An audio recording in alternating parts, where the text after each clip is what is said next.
Hello!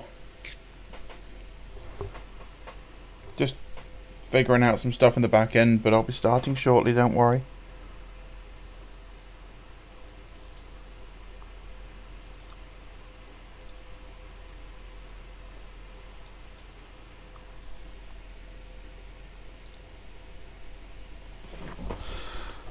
Do do do do.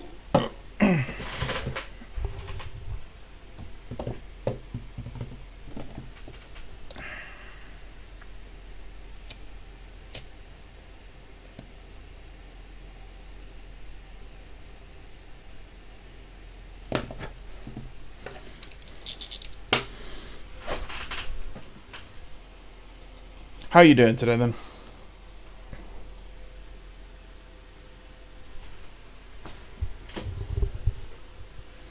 Oh, got more people coming in. Hello, hello. Oh, it has been unbearably hot and humid today. I thought I'd just do another quick stream today, just because I was bored.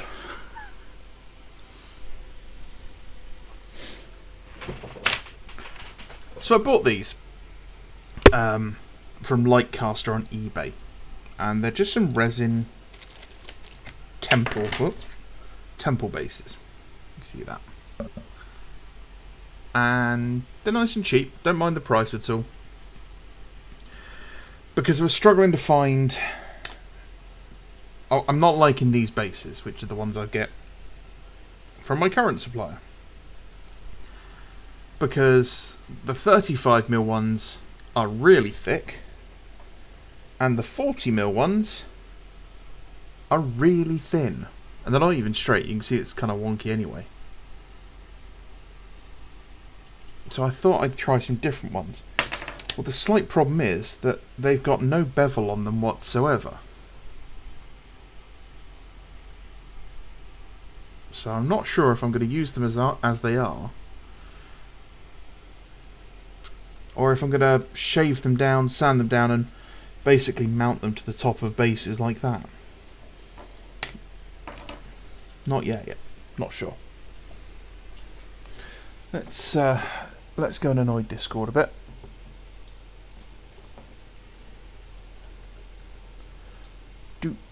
Do.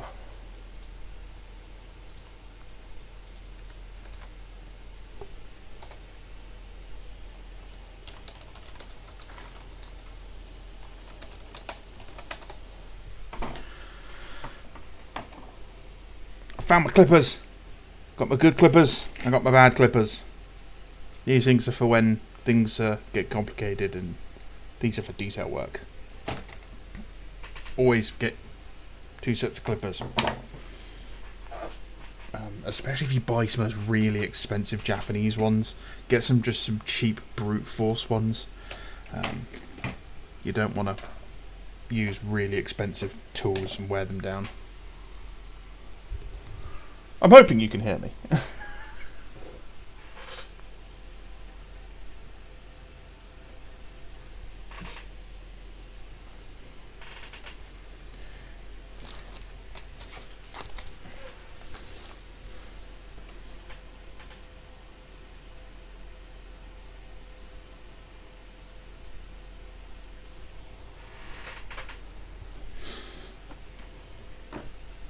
Can you guys hear me?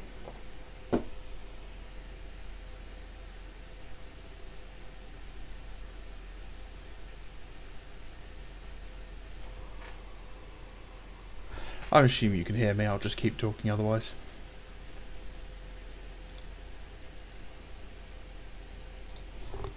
Do.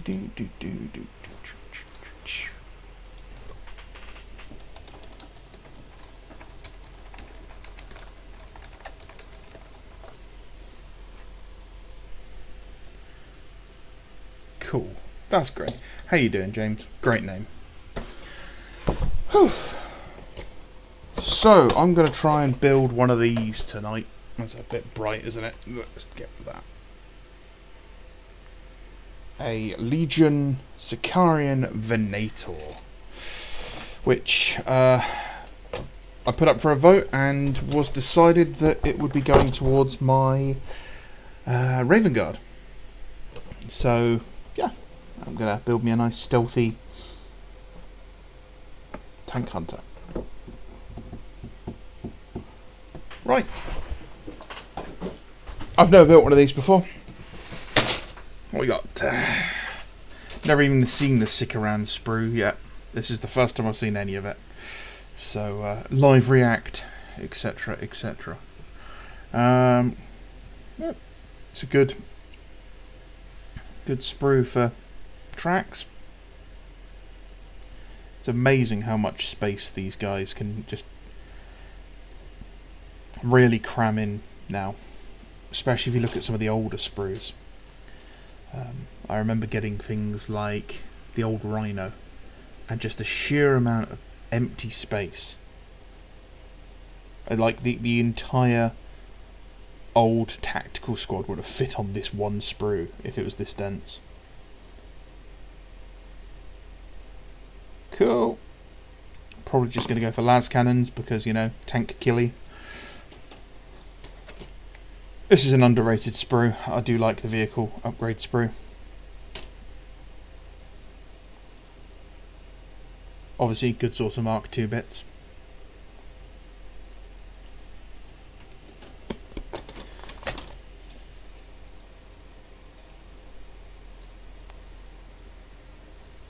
Good.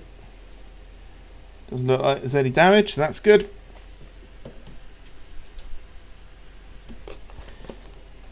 Now, I have heard that this part here regularly doesn't actually get moulded on one batch. So if you have this kit and you've not opened the box, it is always good to check that these two panels are here. They don't like fall off, it's just that they just don't appear at all. I've seen 3 or 4 people who've had the same issue. James Workshop's like supplied them a replacement, no questions asked. They just asked the batch number and everything. But yeah, it wasn't a problem for anyone. But yeah, sometimes those two parts don't get made. The old vehicle transfer sheet.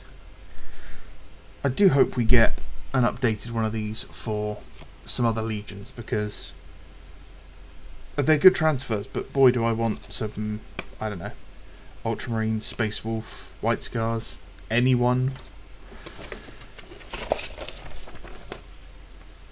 And some instructions.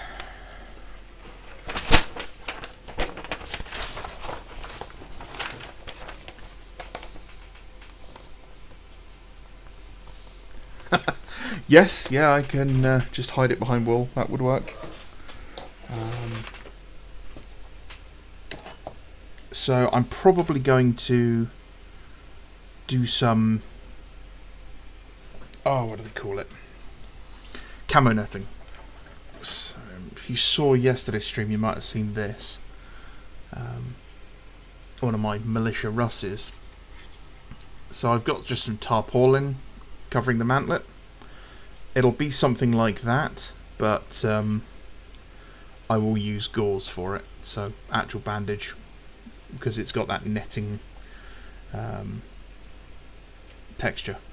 I actually don't have that much stowage left because I've used all my stowage on these two tanks, which is a bit annoying. But home field advantage, defending tanks generally didn't carry that much stowage. It was the invaders who would have the stowage because they obviously didn't have the supply lines nearby. So I'm going to need to start clipping off some bits. And it looks like it's this sprue first.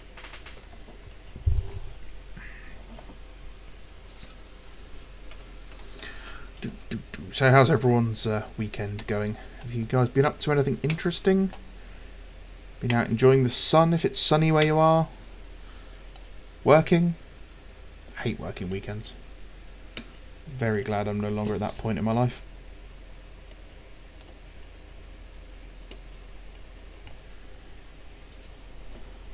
I have sat inside for most of the day, sweating, but also playing Escape from Tarkov.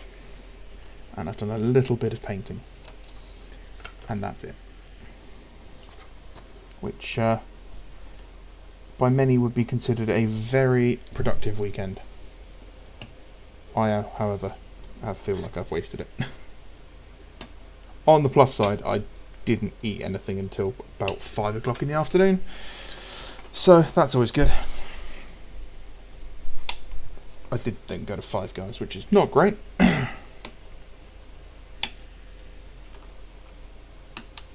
So, there we go.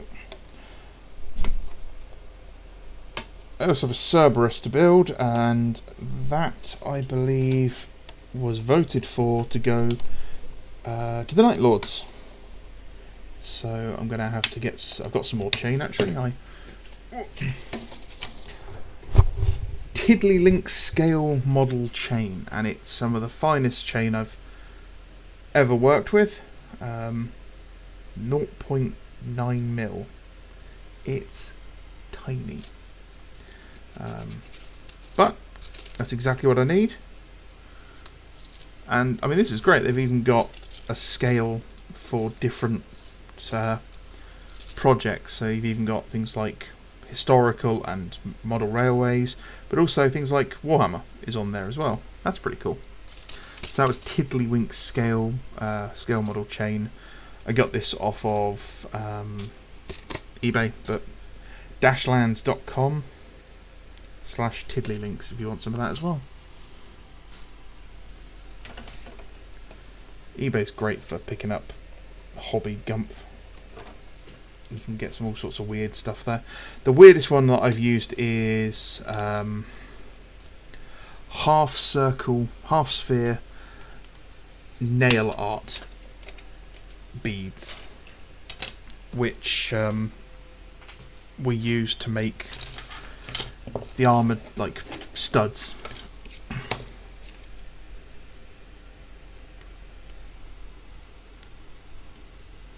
Ooh, Wrath of the Righteous. I've not heard of that. So what's that all about then? Any good? And what HQ are you working on? It's always good to be painting in the evening, especially the weekends.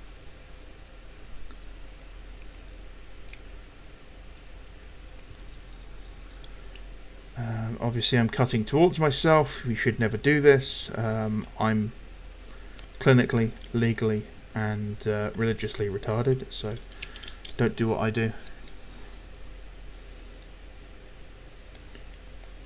Should always cut away from yourself, always with a sharp blade, not a blunt, rusty, old thing like I'm using.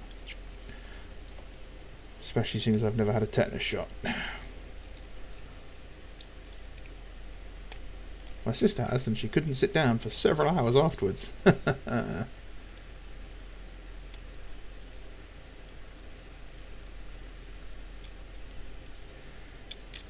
I've never tried one. I have always wanted to give it a go. The old GW mould scraper tool. Always felt like it was a bit of a gimmick. Came around after I'd left the company, so wasn't something I ever had exposure to. But would be nice to have a go with it. Yeah, I only stream on YouTube. Yeah, my videos are uploaded to Rumble as well, but I've had like 5 views on everything combined. I don't go on Twitch. I can't stand Twitch. The whole website just confuses me and scares me, and I'm an old man, so. What are we building? We are building one of these bad boys. A Sikaran Venator Tank Hunter. Because I like tank hunters. Hashtag Stuglife. That was so cringe. Yeah, I've got 3 Stugs in my World War II stuff, and a Jagdpanther, and an IS-2, I think it is. Yeah, I think it's an IS-2.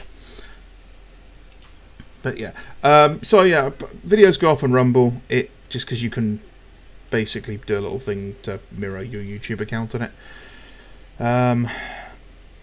I don't like Twitch. I've tried going on Twitch, and even watching people on Twitch is just... Ugh. I went there to support a friend who was streaming, and because she had no viewers, and I was like, I can just sit here and chat and stuff, that's no problem. But yeah, didn't like it. And I hear a lot of horror stories from there, so, you know. Maybe if these become popular and people want that sort of thing, I can look into it again, but at the moment I quite like YouTube. It works for me. This is only my second stream ever, so...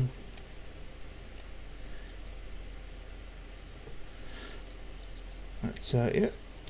I see that there's been another post of rumours on Reddit, which then got deleted very quickly, which appears to be the same set of rumours that were posted over on Crusade and Heresy a couple of days ago, with added sort of wish listy items in there. I always wondered why people do that.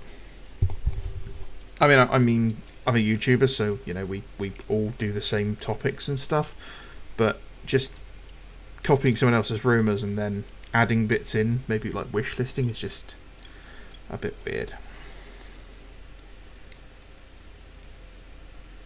I mean, we can all do it, you know. Mark III Marines are coming out. Also, there's going to be a plastic Warlord Titan that shoots Derridere Dreadnoughts out. I'd buy 3 of those.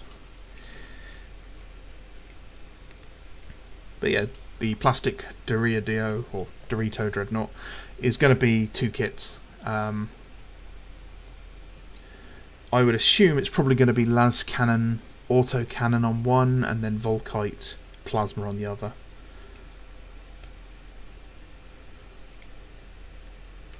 But then again, they might do Volkite and auto cannons.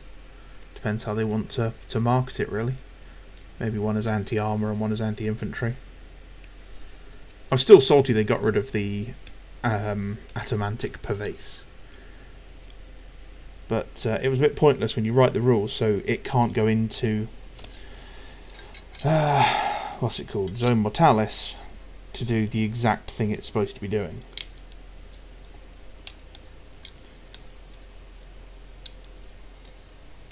So what are we looking at?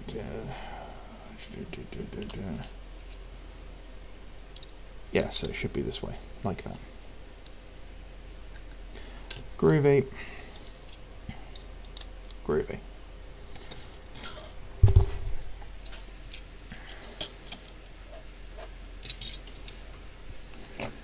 I love these Revel glues with the really fine needles.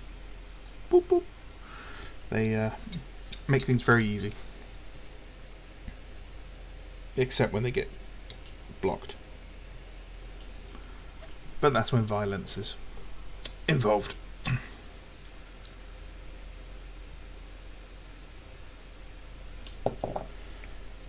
There we go. Don't try that at home, kids.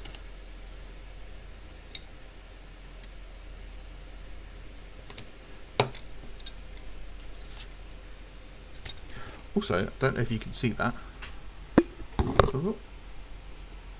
No, it's not going to show it. Actually, you can just about make it out there.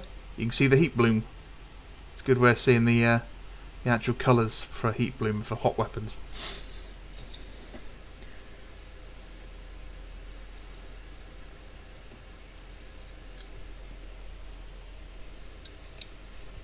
I did that recently on some kits and I can't remember what they were.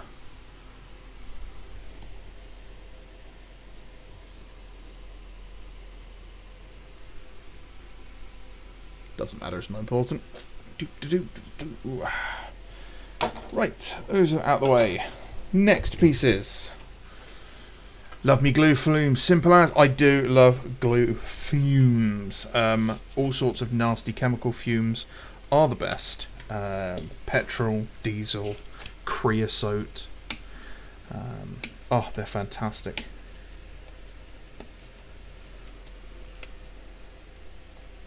Cancer doesn't run in my family. It frolics and takes its time. You know, we invite it in.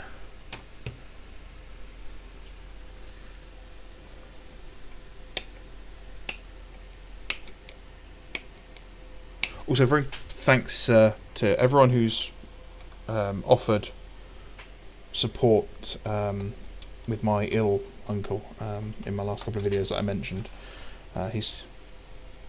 They know what's wrong with him. They've got a plan. So God willing, everything should go well going forward. He's going to have to give up smoking, which is probably the worst thing for him, and he's not going to be able to run any marathons. One of them's, and then this one. Need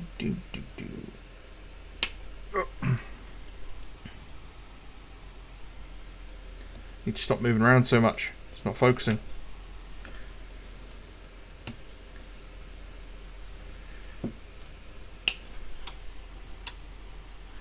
I hope GW will make a 3-Bundus Dreadnought. Well, I did hear a rumour a while back that GW was planning to do another Dreadnought that's not a currently existing model. And that, the Fury Bundus, the sort of very round ball, very basic Rogue Trader one, was mentioned. Whether or not, the person who's came out with that rumour was mistaken, maybe they didn't recognise the Dreadnought, maybe it was the Brutalis Dreadnought or whatever, one of the other Primaris garbage kits. Don't know, but I'd like to see it. I'd love to see more basic stuff, more like weird esoteric equipment. So what they call the exemplary battles. I would love to see one of those for the Iron Hands, which is Iron Hand veterans that were too injured to continue. They got a bit old, they got a bit slow. Their bionics got, too much, but not enough to put them in a Dreadnought. And obviously, when they've come back to their home world, which I don't even know the home world, is it Medusa for the Iron Hands? But yeah, they've had to, rebuild the Legion, and they've just got a bunch of really grisly old veterans with loads of bionics, packing, disintegrators, grenade launchers, Volkites, that sort of thing. I think that'd be a really cool little unit.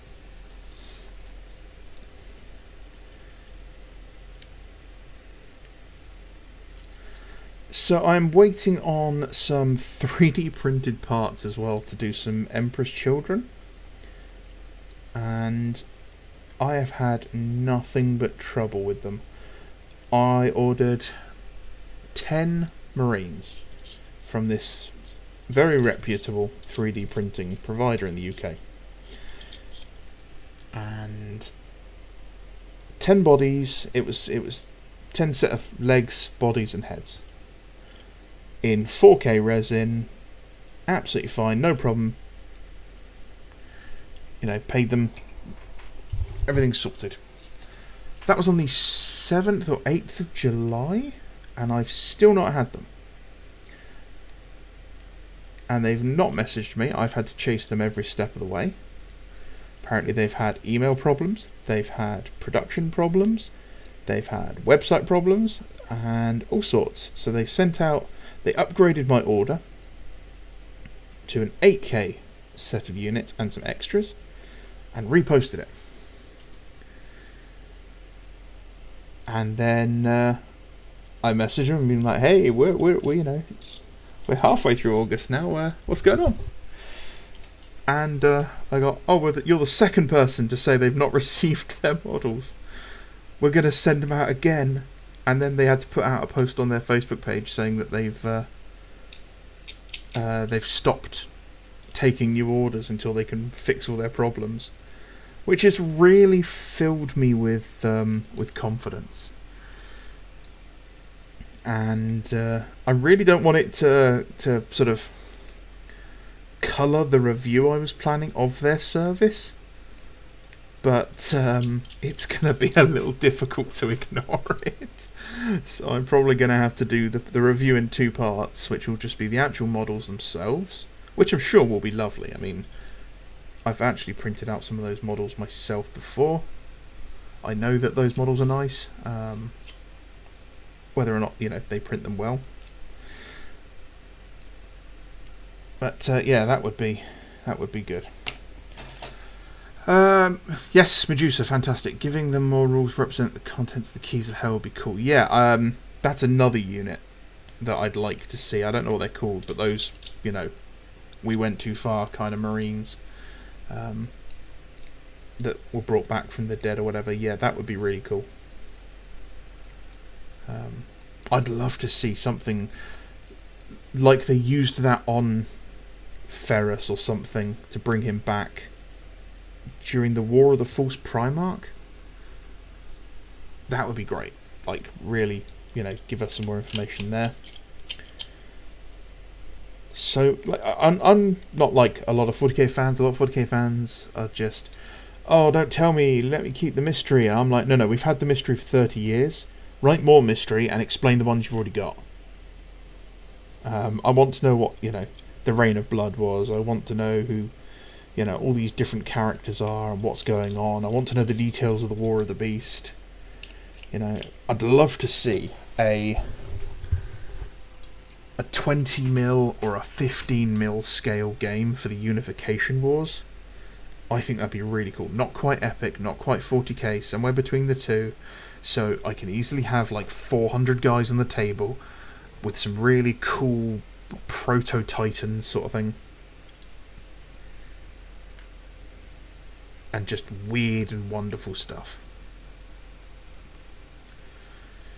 But I don't think Iron Hands really get the love. I really don't. I think they're definitely a chapter that should get a lot more love. I think, honestly, I think all of the first founding chapters should be getting their own codex, their own special characters, their own special units in 40k.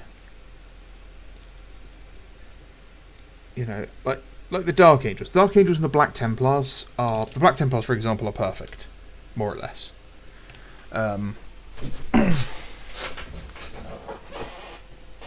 You know, I think that having them have all their unique units and everything. But I think Salamanders and White Scars and all that, they should all have that.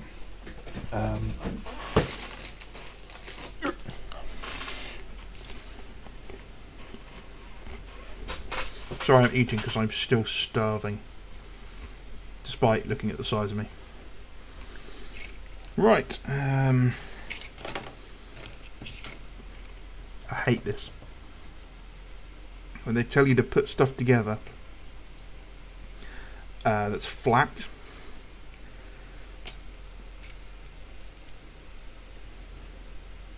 Yeah, I'm really not a fan of... Yeah, so it's that one. You know, it's got to go on like that. That's just, yeah, nasty. Hyperlethality, hello. I do like that guy. He's always in the comments. Hyperlethality is one of my favourite subscribers. Not that I've got favourites around here. Eat some jerky. I wish. I've got really bad teeth at the moment, and I've got toothache, so chewing anything is kind of painful. So, I'm eating what are effectively popcorn Doritos, and they're really soft. It's almost like they've been left out and got a bit soggy. I'm gonna start eating soup like an old man. So what am I gonna need? I want this one, and I want this one. Why am I looking at the instructions on screen when I've got them right in front of me? Oh, I am so speckle.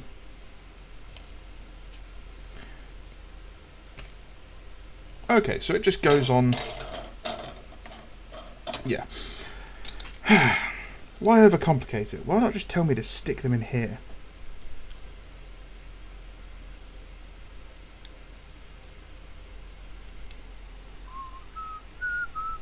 Oh god, the soggy biscuit, no. Yeah, I agree with you, E. It is sad that the Imperial Armour books have disappeared.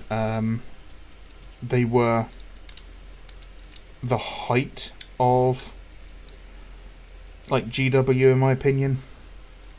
And, there was something great about the way they went and started doing like scale model stuff. The way that their tanks were more than just a plastic model kit, it was more like a Tamiya or Revel kit, where they were actually building stuff with details. I remember there's some great photos of a couple of laser destroyers, and they're holding a bridge, I think it is, and you've got loads of things like the generator. They had like a little plastic, they had a little resin generator they made, and some ammo dumps and sandbag walls and stuff, and it was just this really cool cityscape they'd made. And as a sort of 15, 16 year old, that's why I don't like things.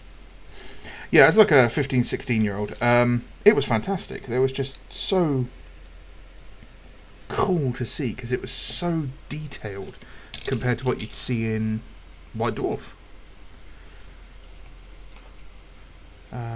That being said, White Dwarf had its, fair share of really cool stuff. I think it was Jess Goodwin made a really cool city fight board that was called like Volgograd or something. That was a big river with a central bridge, and I can't find pictures of it anywhere. I've looked around. I don't remember which White Dwarf it was in, what era. It would have been about 3rd or 4th edition. So if anyone can help me find that, that'd be great. But I saw that. I went to Warhammer World and actually saw that in person, and I was blown away with just how cool that was. Unlike this, that's garbage.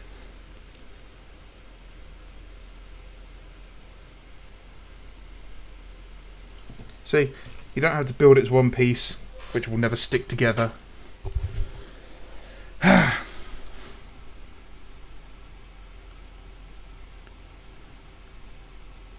Covert, Iron Hands and Friends versus the Pentarchy of Blood as a campaign. Yeah, that sounds cool. Yeah, the next campaign book is going to be The Siege of Terror, which is so unique and interesting. We've never seen that before. It's going to take place at the beginning of the siege, and is between two little-known factions, the Sons of Horus and the Imperial Fists. Now, these guys don't get much, coverage, so it's going to be really nice to see them. They're bringing out some new models as well. So that's cool. And that's where the Mark III kit's going to come out. Apparently this was due to come out next year, but the whole Legionis Imperialis, or whatever the hell, LI Epic, I'm just going to call it Epic, thing, where I've heard two different rumours about this. The first rumour is that they had a massive whoopsie on the printing of the rulebook, where they had a well-known phrase from a certain group with lightning bolts as their symbol inside it. And the second thing I've heard is that the wonderful computer-assisted warehouse system they use counted everything in the warehouse twice, so they only had half of the amount of stock they actually really had. Which is really impressive. Either of those I would 100% believe as being correct, because GW are incompetent.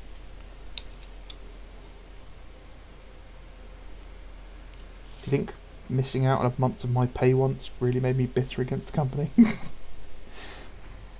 Ironically, no, because they paid me twice afterwards. Right, we're on to tracks, my least favourite part of any tank. Well, I don't want to do that because they're still wet, so let's see what else we can do.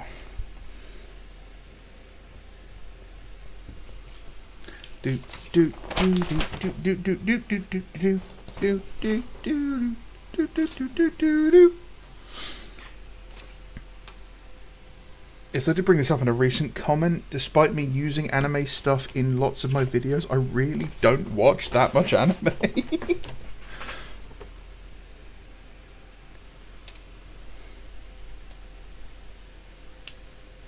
This kit's filthy. I don't know what they've got on here, but there's something. There's damage. It's definitely damage. It's been manhandled. It's not even been Bando handled.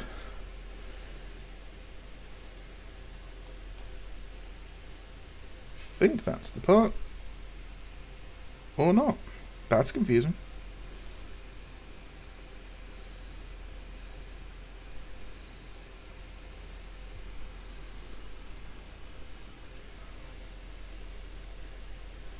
It'd be great if the parts were like, here's number 1, here's number 2, not here's number 4, here's number 25.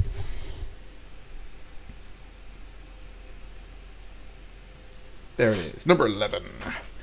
Number 11, come on in, your time is up. If you get that reference, you probably should have a finger up the bum by now from a doctor.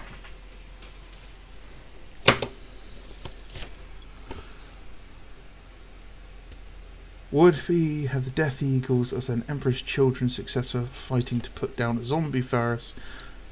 Yeah, no, that'd be really cool. I was thinking, I did try to do a video on the second founding successor chapters that you could use as inspiration for unique paint jobs in the Heresy. And there are some weird and wonderful ones out there, including the Yellow Jackets, who are a 2nd edition / Rogue Trader-ish era chapter, whose fluff says they fought in the Heresy. They were the winner of a competition, apparently, a design your own chapter competition back in the late 80s, early 90s. And their colour scheme is black with yellow what they call calves, like, you know, bottom of the armour around the leg greaves, but as like black and yellow stripes. And their chapter icon was obviously a yellow jacket, wasp or hornet or whatever it is. And I'm just looking at this going, that's so a White Scars detachment. And I was like, that's a White Scars night world, night fighting camo sort of thing. Go-Go Gadget, kill Goku. Okay, yeah. I've never watched Dragon Ball Z, not once in my life. I did, however, watch Inspector Gadget. Doodle-doodle-doo, Inspector Gadget, doodle-doodle-doo-doo. Gonna get sued now, probably. I'll get you next time, Gadget. I used to love that show as a kid.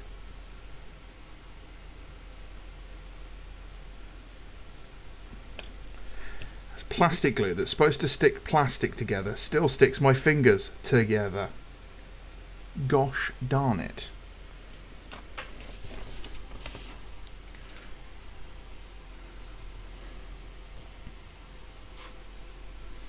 I swear all the campaign books better not be Siege of Legion's homeworlds. We've got one with Chthonia and a chunk of White Dwarf coverage was the Siege of Barbarous. Yeah, no, I agree. I would like to see a campaign book based on the White Scars hit and run guerrilla war. I think that'd be really cool. The antagonists being like the Iron Warriors and the Death Guard would be really cool. Because you've got just 2 legions that are designed for slogging it out versus the lightning fast, you know, Space Mongolians. And I want an excuse to go back to my White Scars. I stand by that. I will never have jet bikes or bikes in my White Scars. I'm always going to do a non-fast attack White Scars army. It's a Venator Spookari. We should be seeing the Plasma variant end of this year, early next year, allegedly. And apparently the reason that the Plasma variant has the guns sideways instead of like this for the Epic version is apparently every time they cast them, they just look crap. So they decided to change it. Which, again, I would believe, knowing Games Workshop.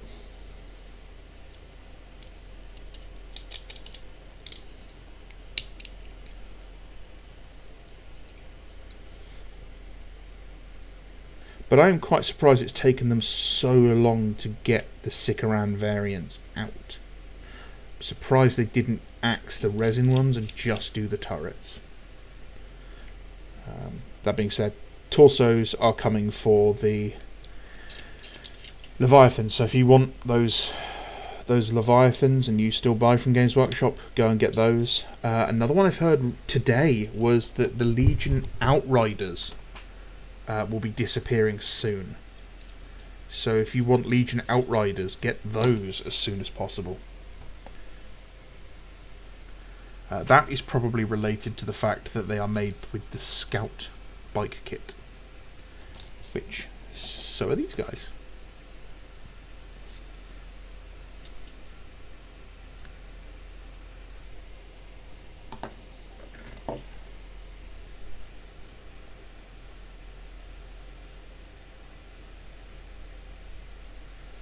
I was also doing a video on the fact that I see more salamanders in this colour scheme than I do in the green colour scheme, because it's getting to the point where that might as well be the official colour scheme now.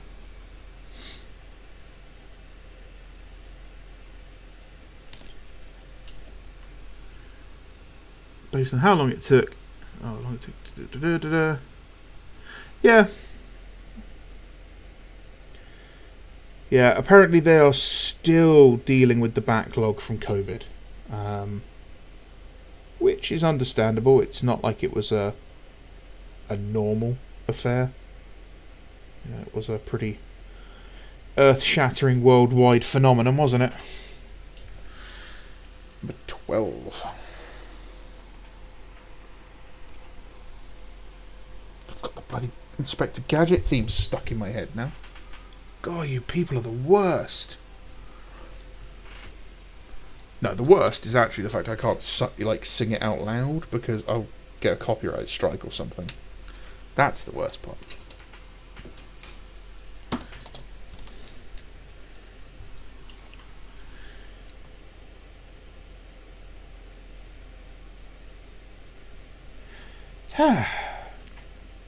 I've not seen a Chapter Master Valrak video recently. Has he been uploading?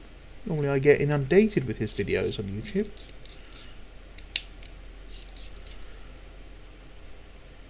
While I collect Imperial Fists, I am nowhere close to being the fanboy that Valrak is.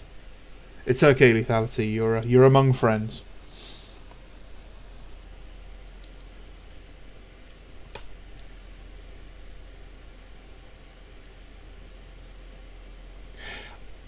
Yes, because I get doing it as like a single book covering all of them would be better than doing them separately. Yeah, give us, call it like Campaign of Vengeance or something like that, or Crusade of Vengeance, and it just covers, the lion and his shenanigans.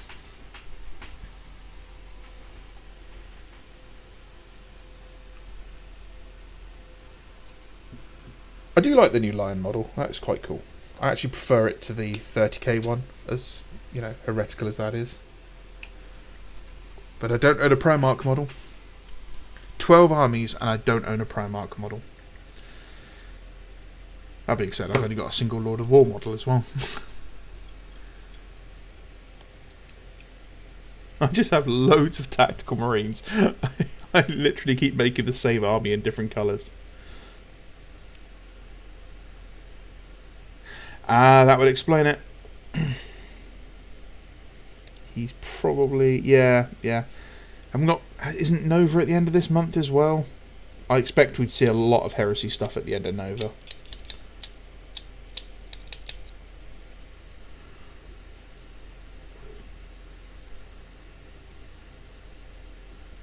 Yes, I remember pre-Heresy armies. That is a video that I'm planning on doing. I'm trying to find pictures from that era, and it is so difficult because so many of them were lost in the great photo bucket purge. But yeah, I mean, I'll talk about it now. I've talked about it before, but pre-Heresy armies was back in about 4th edition when the False Gods book came out. We had, obviously, you know, everyone was really into the Heresy because Dan Abnett had created this fantastic book, and we were all in love with it. And then the art books were around for the card game, and it was like, this is wild. So we all started making pre-Heresy armies. I don't know what we called them, pre-Heresy, not just Heresy. I think it was because Index Astartes came out at the same time, and it was the first time we actually got a codified picture of what the traitor legions looked like during the Heresy. And they had, you know, we had the Death Guard in their white and green, which was like, that's really cool, and the World Eaters in white and blue, and everyone was like, okay, that's really weird that, you know, they're red now but they used to be white. The Word Bearers being grey obviously was really confusing to a lot of people, and they all went, oh, you know, everyone started doing grey Word Bearers, which was really cool. And the black Dark Angels, you know, that was really cool because it was like a nice throwback to Rogue Trader, where they first appeared as in black armour.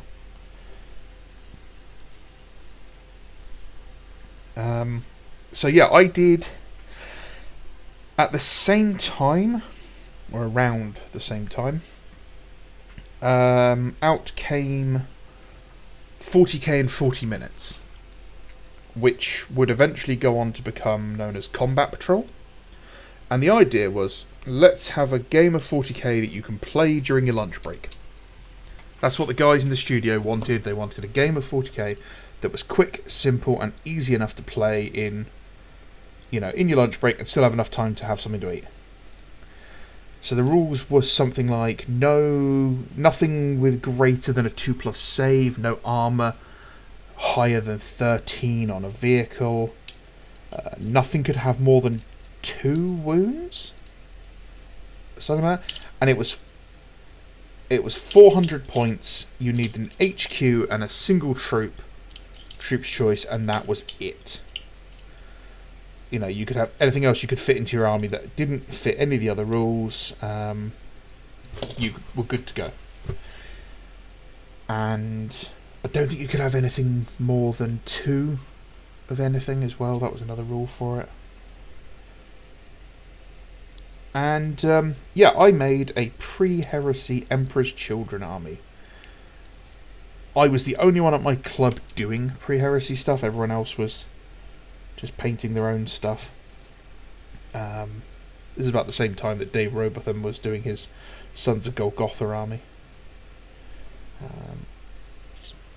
So that was nice. But yeah, I had 2 tactical squads, a 5-man heavy bolter Devastator squad. And this is back when they were a hybrid kit. They were plastic marines, like bodies, and then they were a heavy bolter. Was the backpack was metal, and the arms and the gun were metal as well.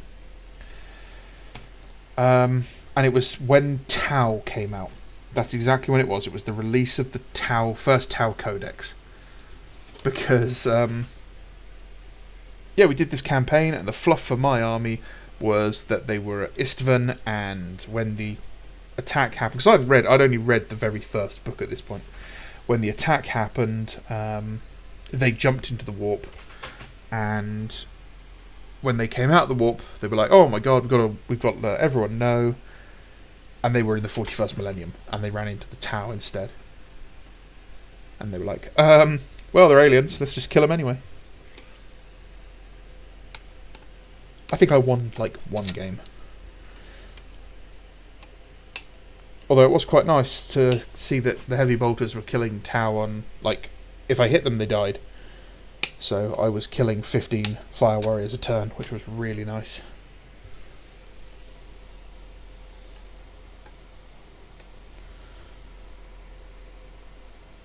That actually probably was the last time I played 40k as well. 14 and 15. And unfortunately, I have no models have survived from that era. Everything got repainted and repurposed. The same army got repainted 3 or 4 times. They were Relictors, they were Sons of Medusa, they were Sons of... Well, Emperor's Children, sorry. Yeah, so... Lots of stripping and repainting. But it was my first ever Forge World model. I got the Venerable Dreadnought, the Mark V Venerable Dreadnought with a plasma cannon arm and close combat arm.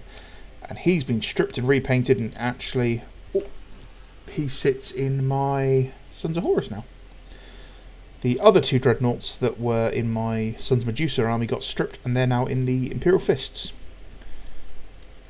But yeah, someone did do a really cool kit bash of a Contemptor. We used to kit bash Cataphracti Terminators. You'd use just regular Terminators, and then you'd use the shin guards off of a Dreadnought to be the shoulder pads. I didn't get the armour throughout the ages. I wish I had, because I'd like to paint them. But on the flip side, the older sculpts have been replaced for a reason, and they're not great. But I do like the Mark V in there, and the way it's got like that Stormtrooper look to the helmet. That's cool. But yeah, for a long time that was the only Mark II and Mark IV armour you could get your hands on. Some guy was on the old Crusade and Heresy 4 or Discord today, was talking about how Mark V armour is not popular, and Mark II armour is just Mark III with, you know, with extra stuff, which it is, but there's no point in having it if we've got Mark III. Now, obviously he's wrong. He's absolutely wrong. Because all of those armour marks are fantastic. But what do you guys think? You know, is there much point in having all these different armour marks if they don't offer any difference in the game, you know? Yes, Bakari, they were absolutely fantastic. I'll make a community post when this is finished. And I'll post a couple of the ones I've got saved already that I've found. But I will do that video eventually.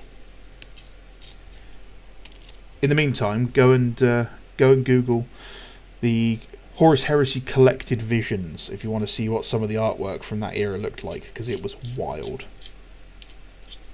Space Wolf Recon Marines with lasguns.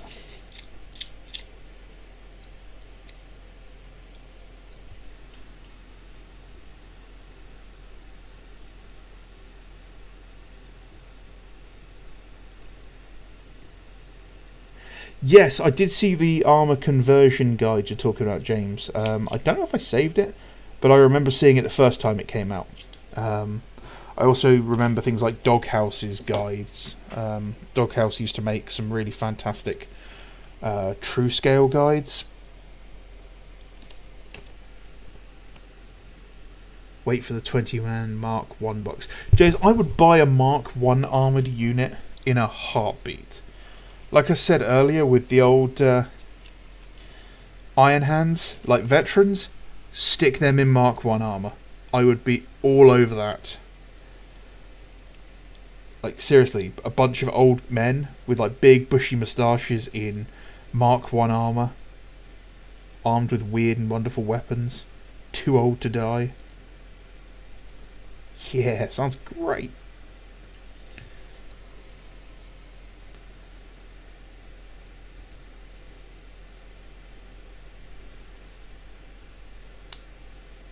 Oh, this is tight. Tight like a tiger. Because it's the wrong way round. That's better, moron. I used way too much glue on that piece. Glue. Yes, Brian, Sikaran. It's the Venator variant. Doing some tank killy goodness for the Raven Guard.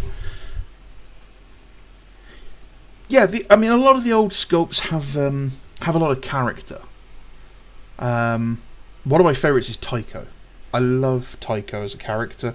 I love Tycho as a sculpt, and I really think they did him dirty by killing him off. Because as much as I dislike Primaris Marines, I think he would fit really well as a Primaris character. Nice, Brian. Yes, Mark 5 armoured despoilers. That's cool. I've only marked 5 models I've got are my Ravagers, or Rampagers, sorry, for my White Scars, which is a 5-man command squad, all in red.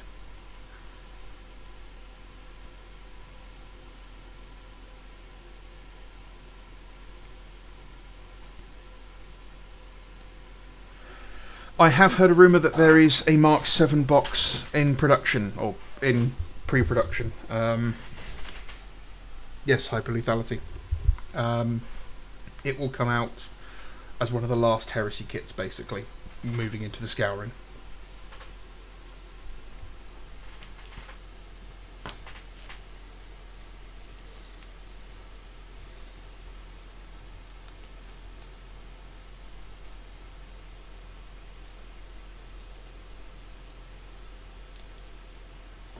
Yeah. Oh, nice.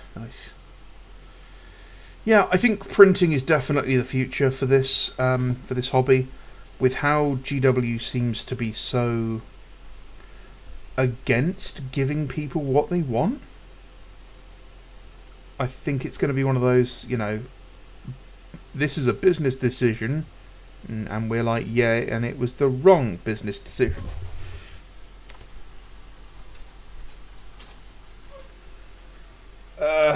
I'm not doing this bit until I finish the other side of those tracks, so let's go back. Going back in time. And now we have to do the tracks. No way, buddy. Yeah, it will be. Which is fun. I don't mind having a Mark 7 box set as a release, I'm so sweaty.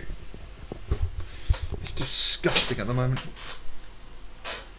Man was not built for these temperatures of 22 degrees C.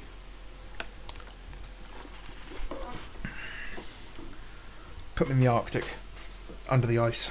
That's all I need.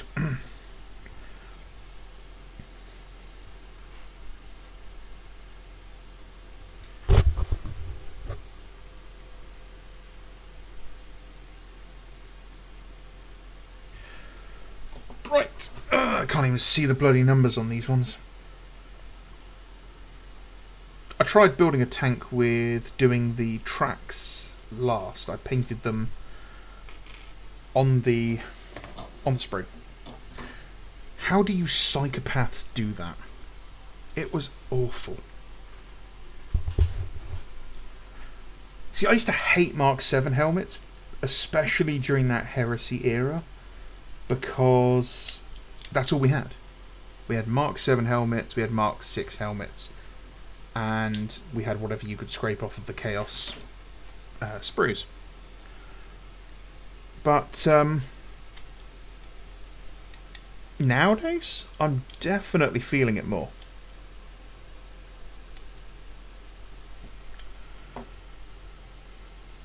Right, okay. That's the instructions. That's what I've got to work with. Where the hell does this actually go?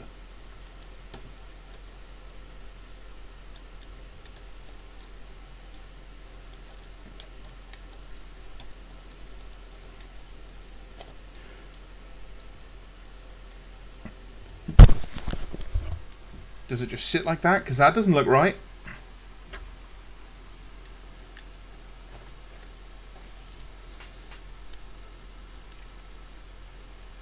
Oh, this is going to make me so angry.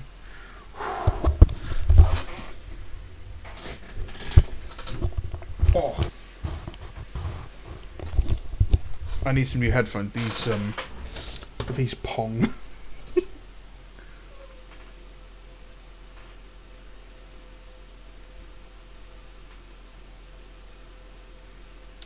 Right.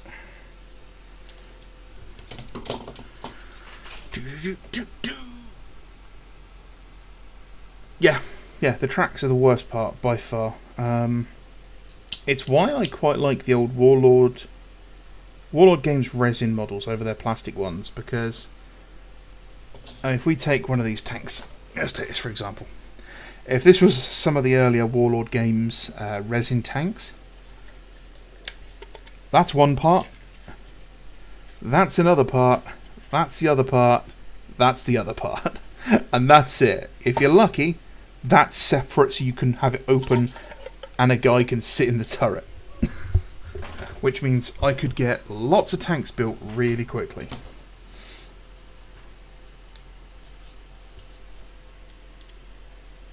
And then they came out with their resin tank or their plastic tanks, and it was like, oh, here's 36,000 pieces. Mainly because they partnered with a scale model company called Italiari, who make, they're like an Italian Airfix kind of style company. And all they did is they scaled the models down. So, yeah, the models were just scaled down, which meant, hilariously, the crew are massively out of scale. In fact, I'm going to show you this. Give me 2 seconds.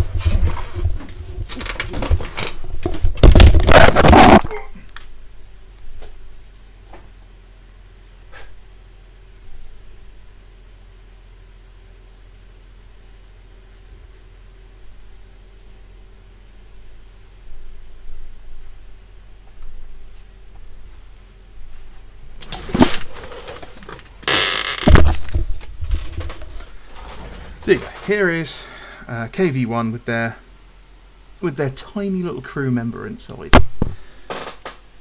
which is fine, except if I've got one up here somewhere. I think I should do. Really, is this the one we're going to find out I don't have any bolt action models lying around?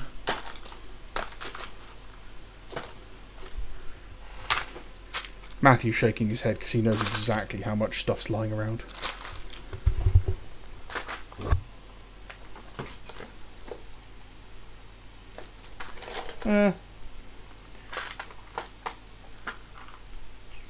I don't. That's great. That's really handy.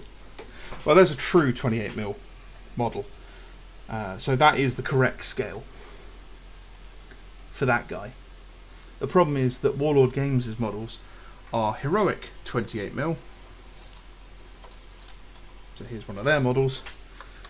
And heroic 28mm is a little bit bigger. And it's even worse on their bolt action models.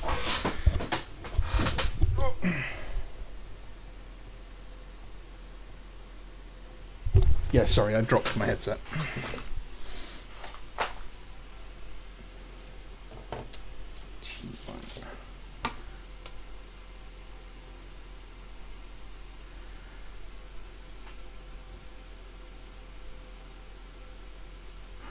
Thanks, Spook. That's really cool.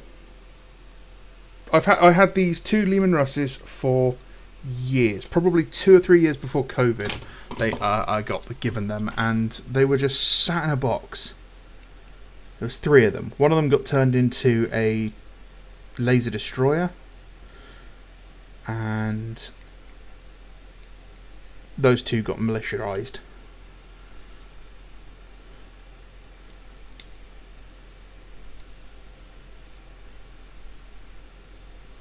Yeah, I get that they get the smaller guys, but when it is, the difference is like, here's a 6 foot tall normal looking person versus, I think we actually have that guy who played the Oompa Loompa in Willy Wonka in our tanks. That's the difference.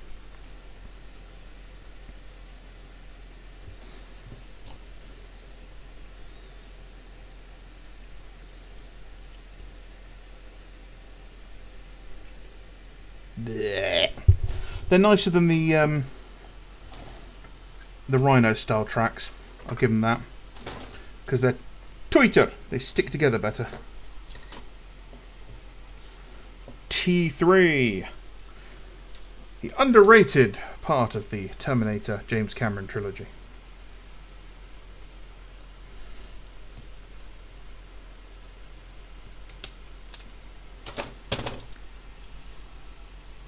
They're not smaller guys, they are small guys, yeah. Just say it's a prawny kid. No, it's not. It's literally that little Indian dude that was running around singing. Could you imagine a tank built to the scale for that person? But still with a 120mm gun.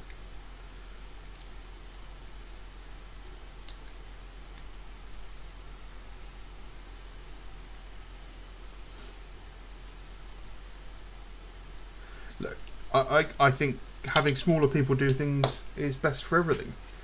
If you don't already follow them on Instagram, I strongly recommend you go and follow the Micro Wrestling Foundation, because the Micro Wrestling Foundation is hilarious for all the reasons you think it would be. Catch you there, Matthew. If I don't speak to you, I'll see you on Monday.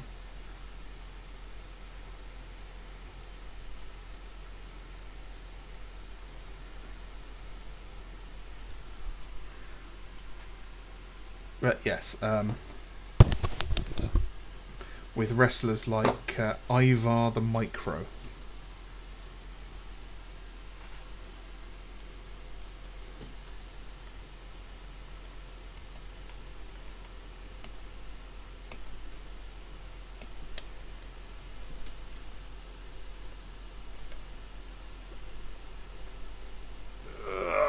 I just wish there was a bit more space in them so you could get some clippers in there as well. That's the other problem with these modern sprues. Is that I get that they're good and they're all sort of compact and everything, but just a little annoying.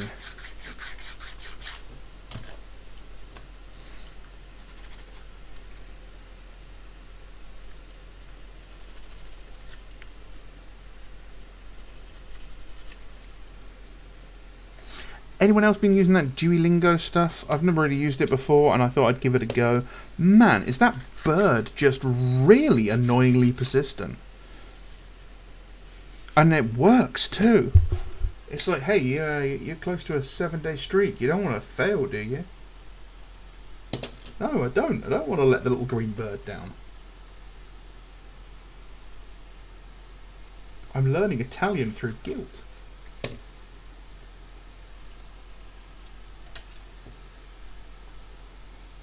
Now, if only Mrs. Lawrence, my prep school French teacher, had known that, she could have got me to learn French so much easier.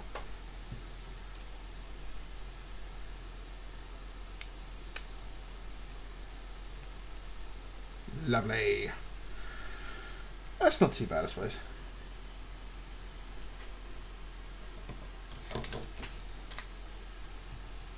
Two, one.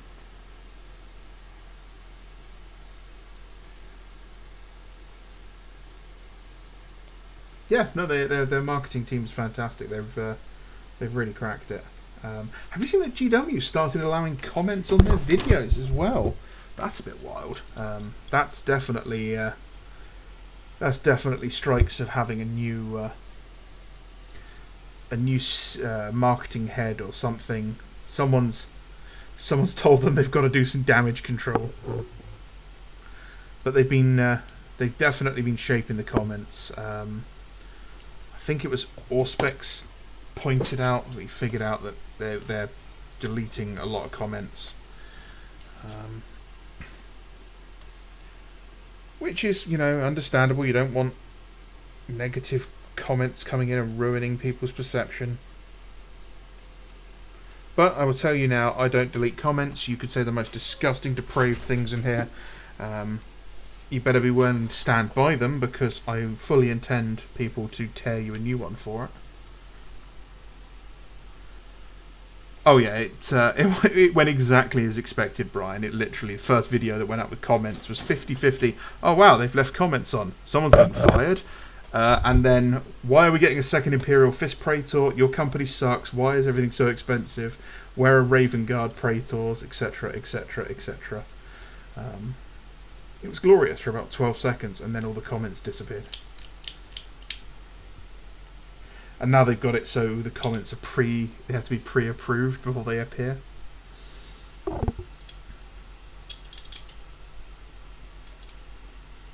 Which is, you know, understandable. But like I said, I don't do that. I don't hide comments. I don't delete them. I want to see them, even the negative ones. Which really made that Midwinter Minis video interesting, because there was a fair few fanboys on that video, and some of them got rather personal.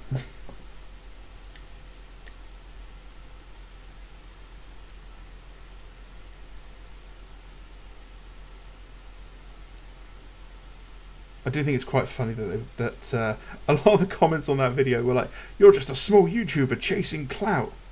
Yeah, that's called YouTube.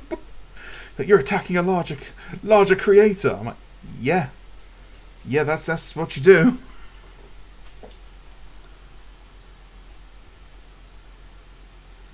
Oh, absolutely, yeah. That's probably why Games Workshop has moved away from allowing their creative types to show their faces, because people were building brands, and yeah, it was not well, you know, it's not good, do you? You want those people to work for you, not work and then ditch. I'm very surprised Darren Latham has been allowed to continue posting a lot of his stuff, to be honest. Although I'm not sure, is he still working for Games Workshop, or has he left now?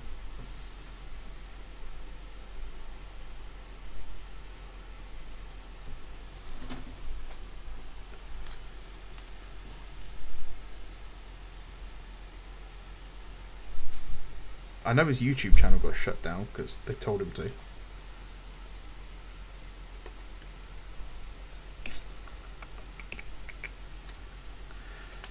Yeah, Two Thin Coats was born through GW. I actually got to see Duncan. He was at Salute this year, which was quite weird to walk past someone like that you kind of know through the internet, and he's just stood there and you're like, oh, it's a real person.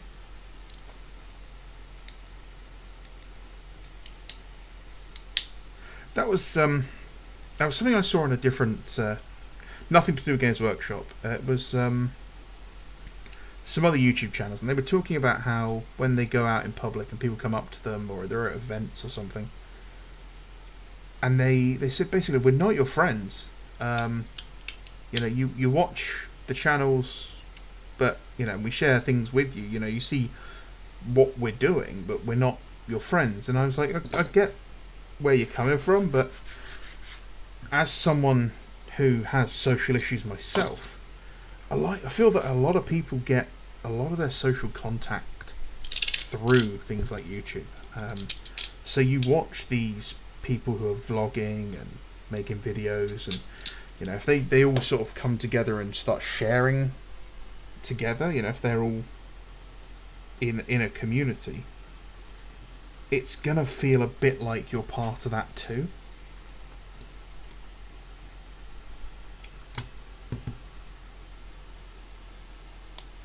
But don't worry about coming up to me and acting like my friend. I don't have any friends.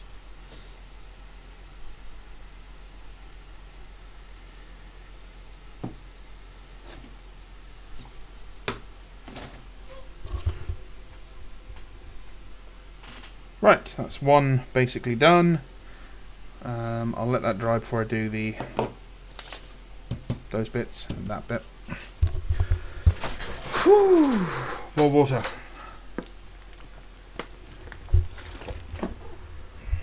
I'm trying to avoid the old energy drinks. I drank too many of those yesterday.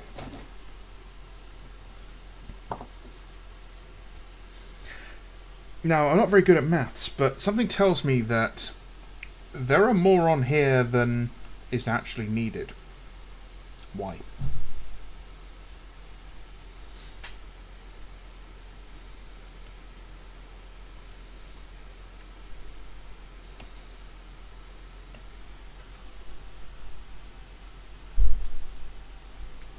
I don't think it's just letting celebrity status go to their heads. You know, I mean, if I was to run into a celebrity, you know, tomorrow morning or something, there are you know, they're not my friend. They're not someone I talk to. Kind of, you know, they're a stranger. And yeah, I might know infinite details about their personal life because of what they do, but they're still a stranger.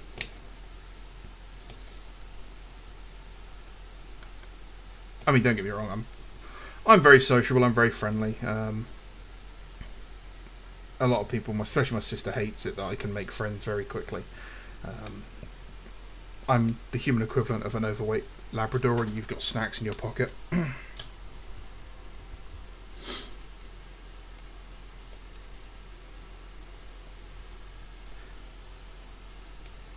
But yeah, YouTube people who think they're celebrities are a little cringe. Don't get me wrong. Some of them I would call like legitimate celebrities. But you know, if Casey Neistat just turns up and starts acting like that, I'm like, sorry, dude, no.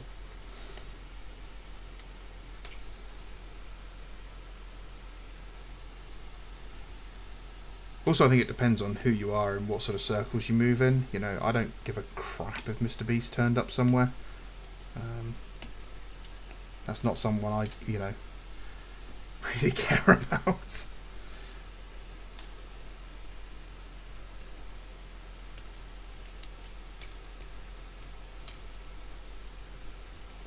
I think that's the last one I need. I do have friends. I joke. I lost a lot of my friends a couple of years back. I'm still not entirely sure what happened, but basically, a lot of people stopped talking to me. Which, when you have autism like I do, and you already struggle with social, like, situations, it's really interesting because I can't even ask why. So yeah, I lost a lot of friends. Out of all my regular friend group, one person continued to talk to me, and then a friend moved back from living up north, and yeah, I got 2 close friends now, so I've got all I need. But yeah, I mean, I like you guys there. A lot of the guys on the old the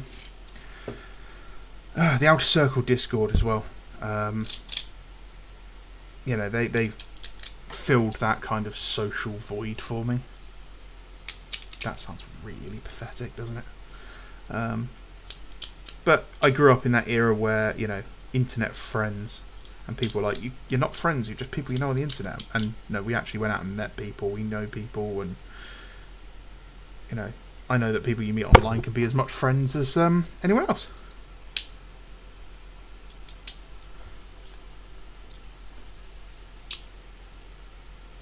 Nah, it's okay. I've got past it. It was a very weird situation. I went from lots of socialisation to 0, literally overnight. And yeah, it was just,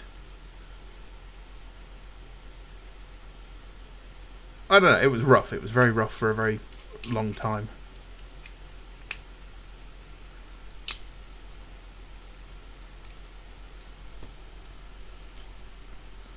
But as you get older, that's the sort of thing that happens, you know, you lose friends. So you've got to make sure you've got some really good ones to begin with. Oh, I need to stop hitting the bloody microphone on the camera.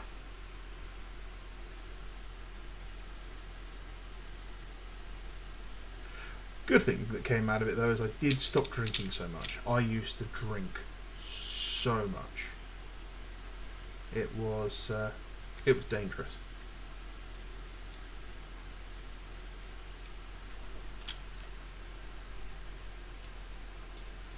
I think you were right. These tracks are definitely going to take longer than the rest of the tank combined. We haven't even done the sides of the hull properly, and we haven't even touched the main gun or the top hull. Yeah, no, I get that. You know, if they were supposed to be really good friends, they'd still be here. And that's who I've got, you know. A couple of really good ones. I helped one of them move back down this area. He used to live up north, and we stopped into Warhammer World on the way, so that was always good fun. It's totally not the reason I went.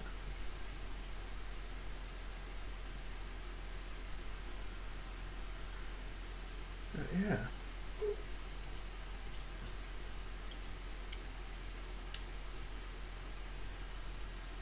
So, what was the most? I don't know. What's the worst, like most expensive cock up you've made with a model? Because we've all done it. We've all clipped the wrong bit off of something. We've broken something. What's the worst one you've ever done? I think for me, I know that I've lost very expensive bits of forge rod resin before.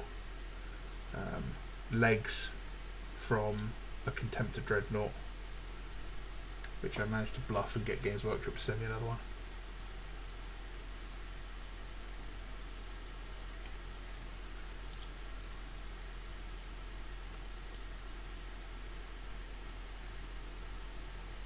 Yes, yeah, Katie Knight's glasses are more recognisable than he is.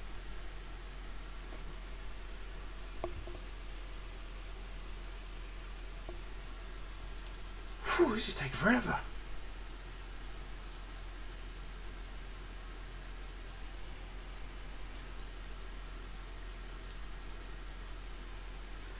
Yeah, talking at the ex-GW employees, one of the girls at my university used to work on the studio, and she was one of the heavy metal painters.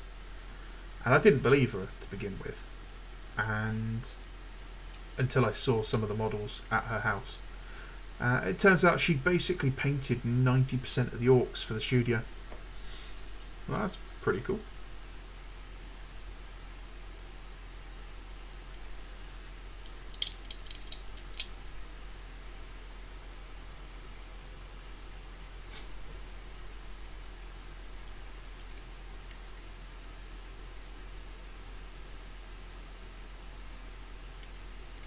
There we go.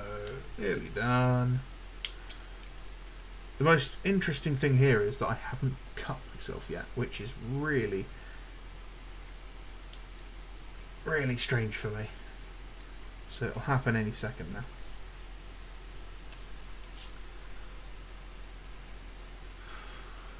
now. Oof. Yeah. Stripping models is not great. I generally use isopropanol for that now, and it dries my fingers out. And I can't remember which thumb it was, but basically it dried it out and it split all down the side, and it was all the way down to about there. The split that was painful for about 4 weeks. It was also incredibly painful when I got isopropanol into the crack. But hey, I'm not giving Games Workshop any more money. There we go. Now I get to try and figure out which way these tracks will go without using the instructions.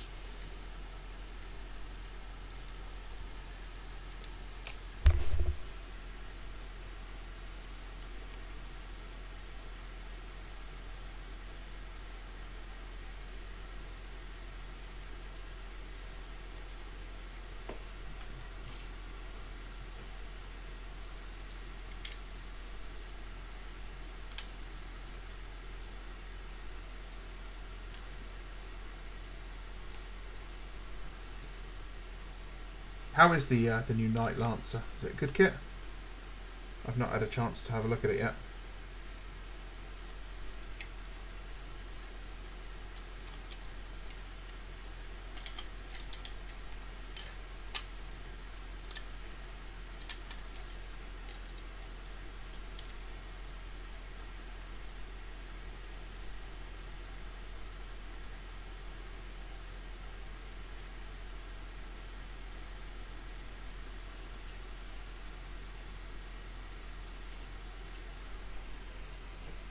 Yeah, knights are expensive to make mistakes on. as I saw yesterday's stream, the only knight I've got is a couple of armigers that I got in the whatever that box was that came with when they came out. Forge Fiend, is that it? Yeah, Forge Fiend, I think it was.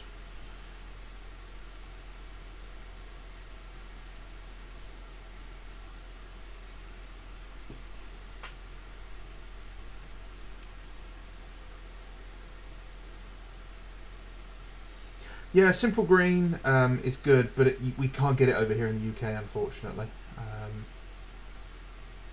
That was always the problem on the Bolter and Chainsword, which was everyone was like, yeah, just use Simple Green, and it cost more than you would have saved to get it into the country, basically.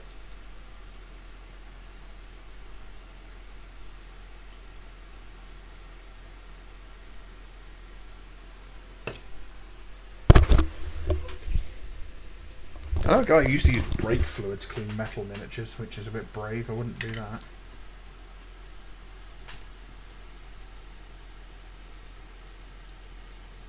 I don't even actually know what brake fluid is, so, you know. I definitely wouldn't be wanting to put models inside it.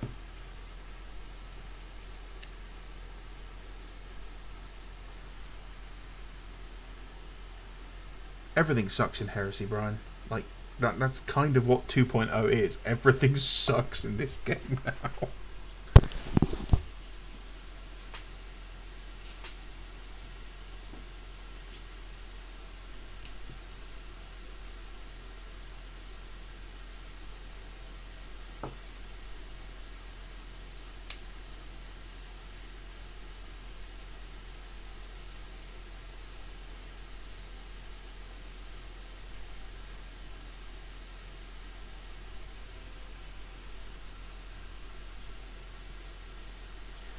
Yeah, there's plenty of units I wish would get a bit of a balance, a bit more use out of them. You know, don't see enough things like Xiphons, and I guess it's because it's still a resin kit, I guess. Not that I'm not going to buy one from China. China.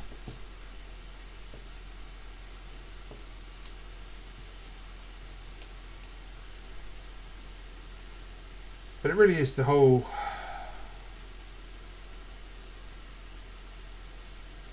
cost of things is insane.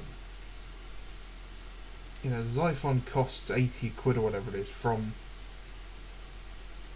Forge World, but I can get one from China for £30.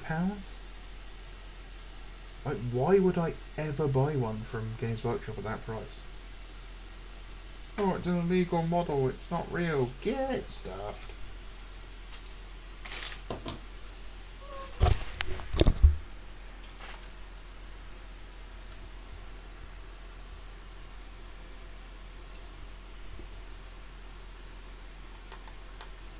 On this sprue.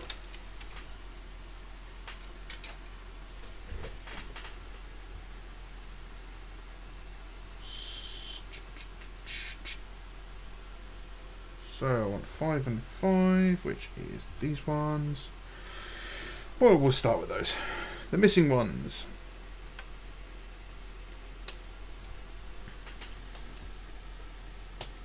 Ugh. Where do I buy my recast from? That's a loaded question, isn't it? I'd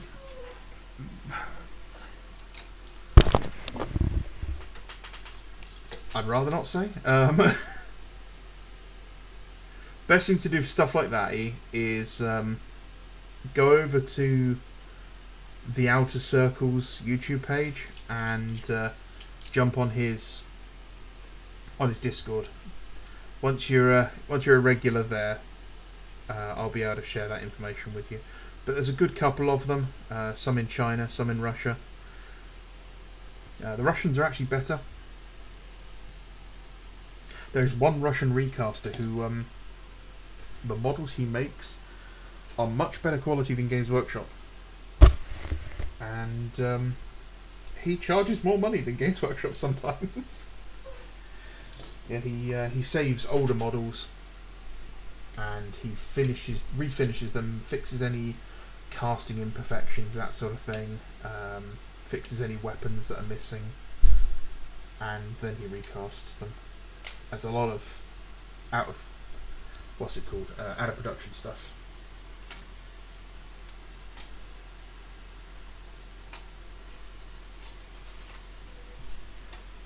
Stuff like the Forge World Talon models, which stopped being made in the early 2000s due to possibly worsening opinions of people of Arabic descent for some reason. That's literally the reason I heard that they were cancelled. Because of 9/11. 9/11 killed the Talon Desert Raiders. That being said, Krieg apparently are getting more plastic releases because the moulds for a lot of the resin stuff is now reaching the end of its life, and the decision's been made to not replace them, but instead to move the entire range over to plastic, which is pretty cool.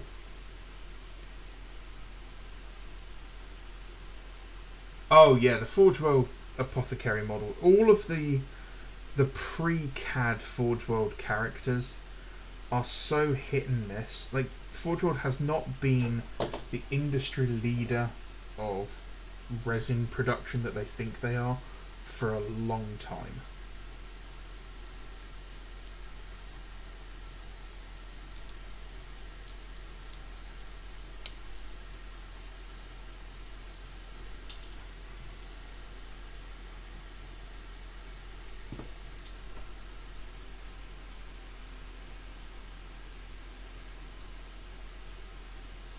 Yeah, one thing I must say about the Forge World resin kits though is the size.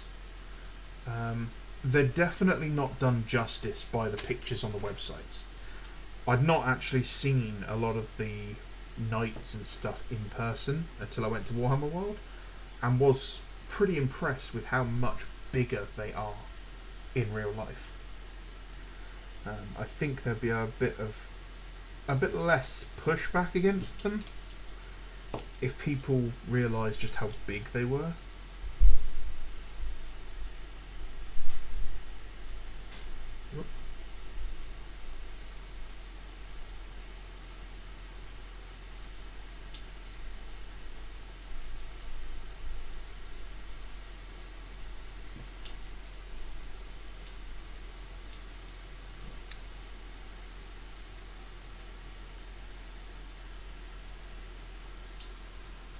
But yeah, cost to point ratio or game usefulness ratio and all that.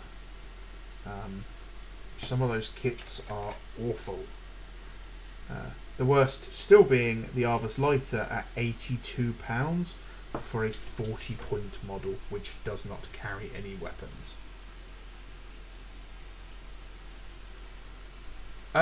If you go onto his YouTube channel, there should be a link in his description. Let me have a quick look if I can find it.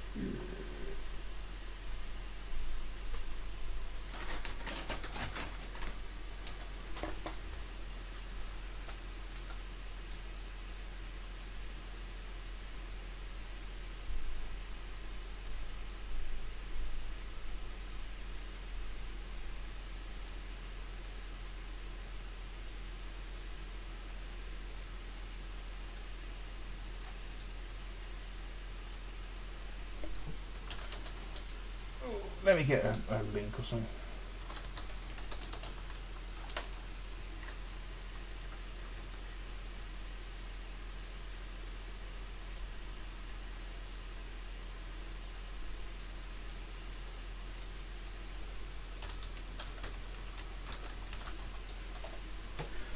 If I can get one off the mods, I'll send it over to you guys.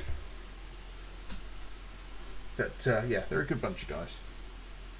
Outer Circle gets a lot of hate from a lot of people because people just think he's negative when he's actually speaking from a position of experience.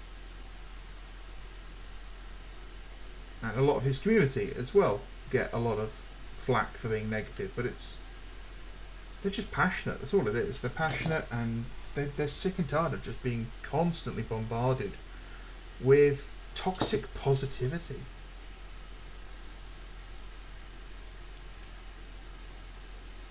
People constantly be like, Games Workshop's great, Games Workshop's doing this, and this, and this. And it's just like, yeah, we know. It's not good. We don't have to like it. They're a company. They make products which we buy. We don't have to love the company. But recently he has changed, he's decided to change up his tact and everything, what he's doing. So that's all done. What are we on to next? I think it's back into the hull. Yeah, I can't even remember when I got onto his Discord. Probably, I think it was back. Yeah, it was back before COVID, because I got banned from Discord because I was part of a Discord channel that was basically helping American businesses and people on the ground during those BLM riots, and we were helping direct aid, we were helping direct people on the ground to get away from rioters, that sort of thing. And we had a bunch of reporters come in, and they basically painted us all as like right-wing terrorists because, you know, we were reporting when buildings were on fire and, you know, where helicopters were and that sort of thing, when the police were being overly aggressive and getting people out of the way so they could avoid it and get out of cities, that sort of thing. And we all got painted as being really horrible people, and every single person on the servers got banned. It was great, really fun, and literally kept me off Discord for about 8 seconds. I mean, come on people, it's not difficult.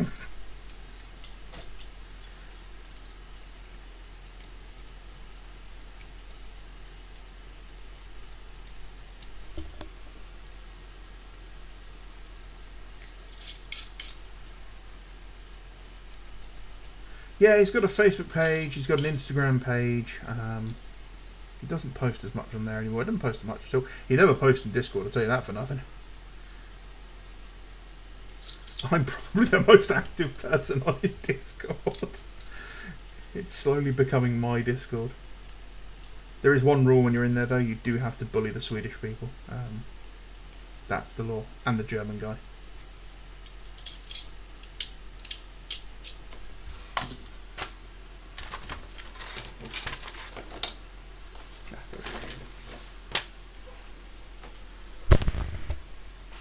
Ooh. Most more usually seems way too costly for Gibbon. Yeah.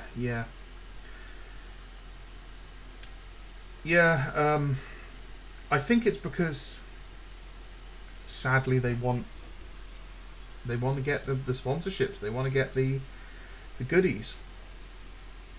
And I'll be honest, it's tempting. It is really tempting. You know, Games Workshop's messages me and goes, hey, we'll give you every single Heresy release that comes out, even the Forge World stuff.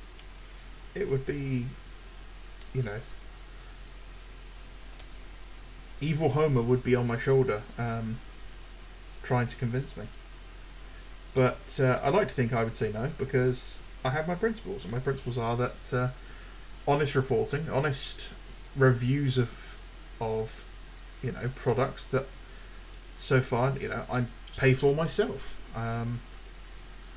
If someone sends me something, sure, I'll review it, but it's going to be an honest review, and if that's going to be a problem, then I don't want the product. But I'll still make the video saying, hey, these people wouldn't send me a product for review because I wanted to do an honest video. So you're going to get the negative press anyway there, pal.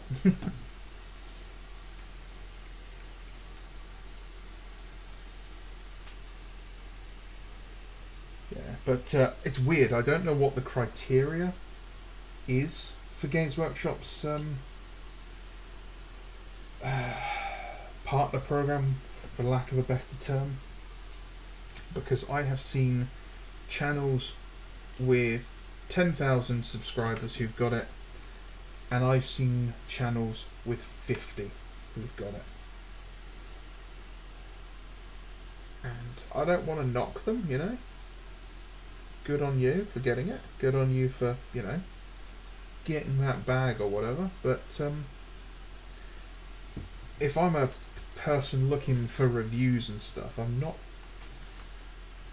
if I'm going to listen to a channel that's got like 50 subscribers who's already getting stuff from a company. That just seems suspect.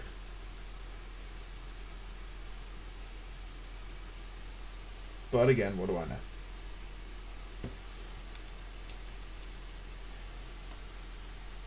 Other than I hate building tanks like this.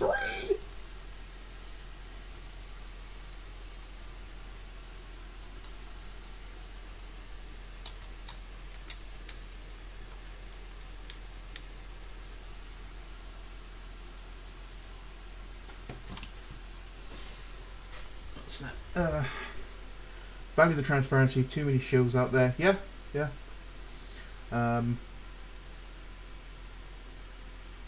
Honesty and genuine expression. But that just means the lies are working and I'm really good at it.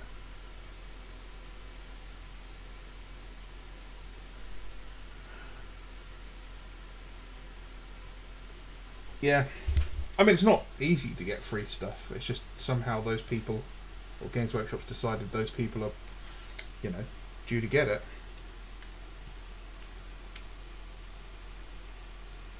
Oh, this is a horrible kit.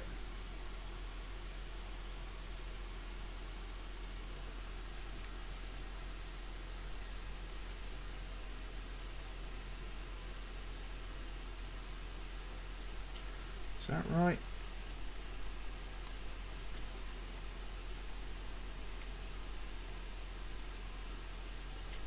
None of this is glued in and it's stuck. So I'm just going to fill the gaps and hope for the best.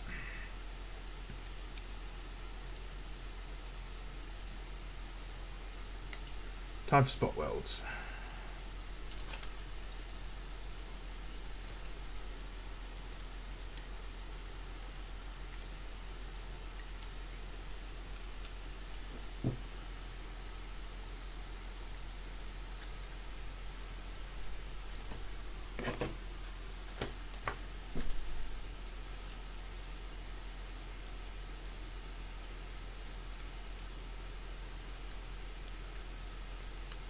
So messy with all the glue. Yes, I am messy and I use all the glue.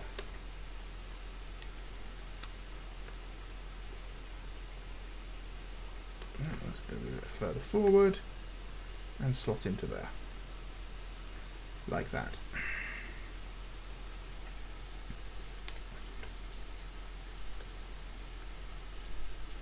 Glue. Gloopy gloopy glue. The good news is that if I do absolutely cock this up, any mistakes can be covered up with camouflage netting. That's definitely happened in the past before as well. Missing tracks. That is always the one. I'm missing tracks on stuff.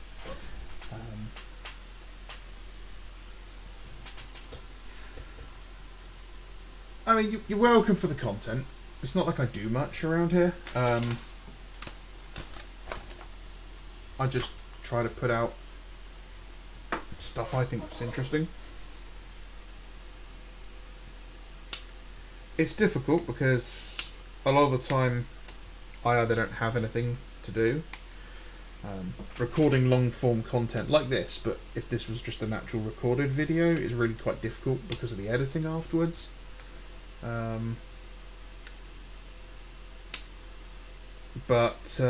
The news stuff, like reviewing the news, where I can just record the screen and go from there. That stuff's easy, and I like doing that. But I only get, you know, one news article a week, really, and it always comes out when I'm at work, so I have to wait until the evening. I've had a blow up, man. My channel, when I was before that Midwinter Minis video, I think I was at about 300. I might have even been at 200 subscribers, and by the time that finished, I think it's 600. So that video blew me up dramatically. And then recently, I again have had a similar kind of blow up. Not obviously the same size, but you'll see if you look back at some of the older videos, it kind of goes 300 views, 300 views, 300, and then every one for the last 3 or 4 videos have all been over 1,000 views. So I've had my blow up, man. I'm riding the algorithm into the sunset. Don't worry.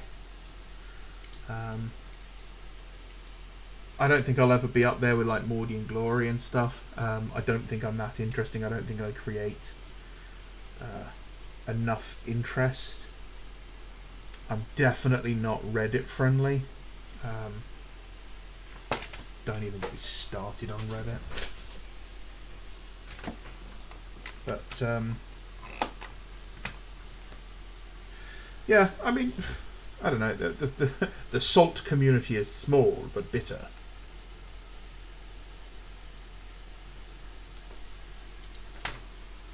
I mean, I'll end up having to branch out and do stuff like, I don't know, get a not Disney Plus, Warhammer Plus subscription or something stupid like that, which I don't want to do.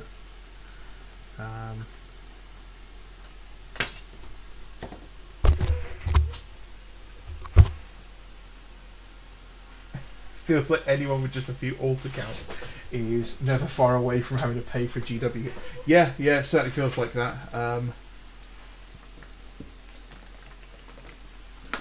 Oh, stay hydrated, kids. Yeah.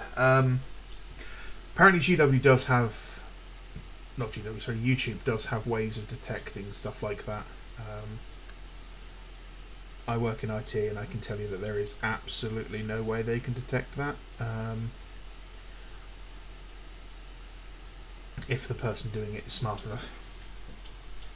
The problem is that you'd have the amount of effort you put into making those accounts look real. You'd probably better off just by actually making content. Now you're not going to sit straight? You jammy little bastard.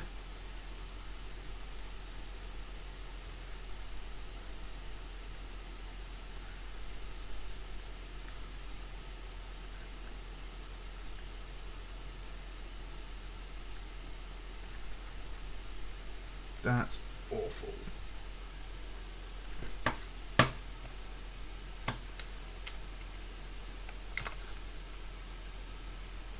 That definitely is not in there correctly. Is that too high? Let's have a look at the box art. I'm well in doubt.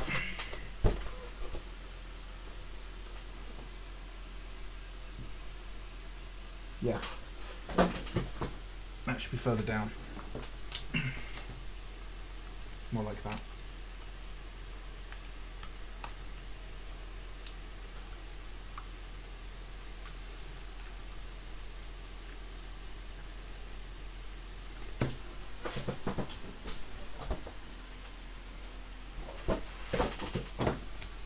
No, I've made some mistakes.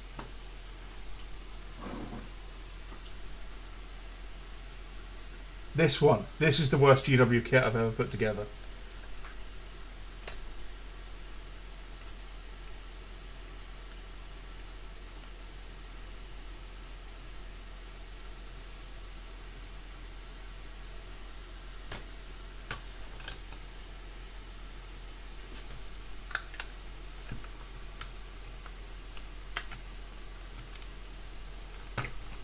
There is definitely something wrong here.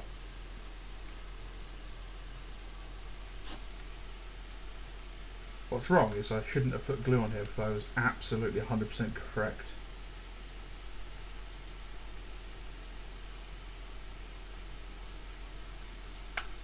Well, like I said, any problems I can cover up with camo netting.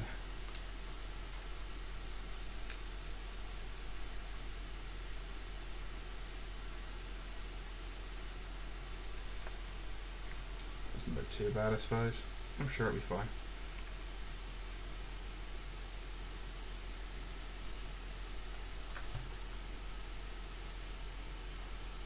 Definitely feels wrong.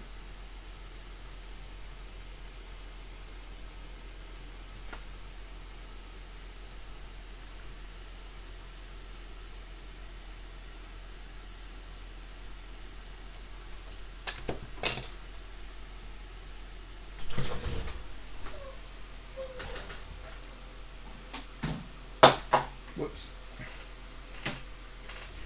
Brace yourself, headphone users.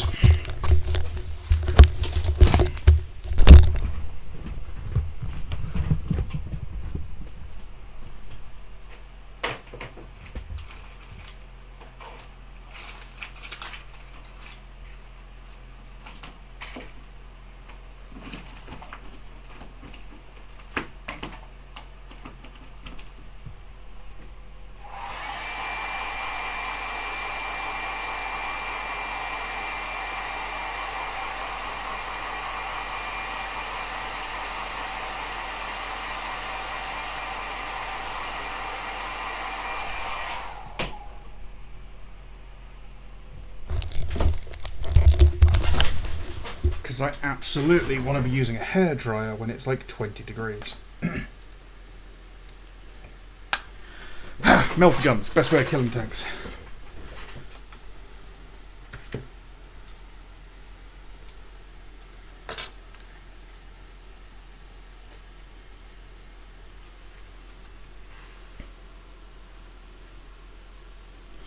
Oh, that smells funky now. I lost the cover thing that covered. Yeah. So luckily, these ones, which are made by Beyond the Tabletop, they actually come with their own cover. So the barrel, the stubber, this cover here, and then the bit it clips into are all separate or their own thing. But you have to cut away a lot of this to get them to fit. But yeah, I've lost that bit before as well. I had a Lehman Russ when I was about 14, back when the first the plastic Cadians came out, and yeah, barrel was wrapped in camo netting for the exact reason.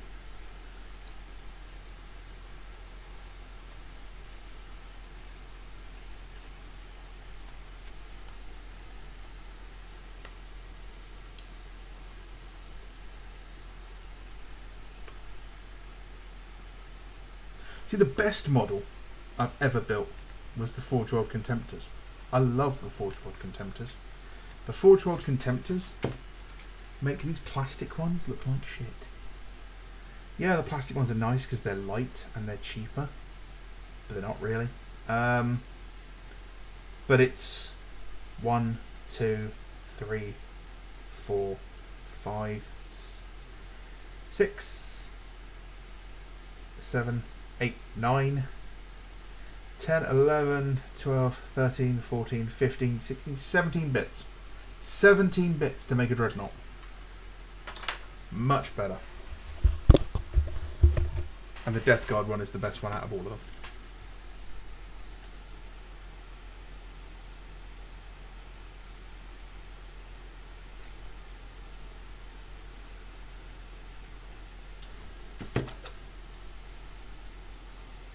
So I've just let the glue stop being super sticky, and I've used a hairdryer to just knock off a few bits that I think are in the wrong way round.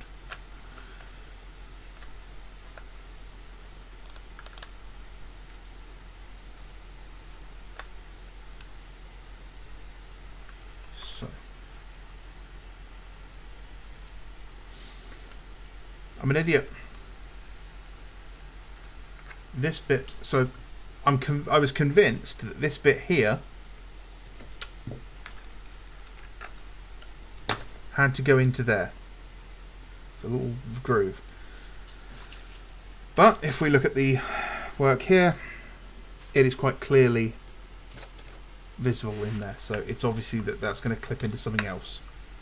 However, I am pretty sure I had these on the wrong way round. And that's why this was not like that. It's because I had him that way round. So it's not a complete loss. I have done something right.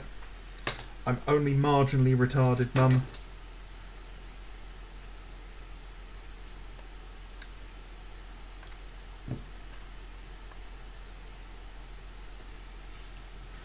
So let's get that back on there. And back on there. Now trying to remember which one was which way. This is why it takes so long. and it's not a problem because I can sand all of this down when I'm finished.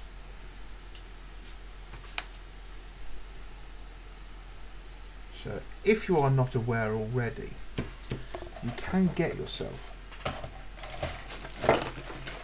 some little sandy sticks. As you can see, they're about £4, and these are flexible, so you can get them into all sorts of mischievous places. They come in different grits, ranging from the Turboplastic Annihilator grit all the way down to I'm just going to lightly caress the plastic back to a mirror sheen, which is my least favourite because it takes so long to work with.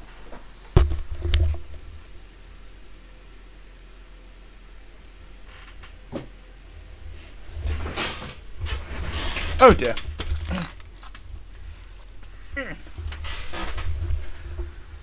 My saucer has fallen over and broken. Well, that's my own fault. I'm sure I can fix that.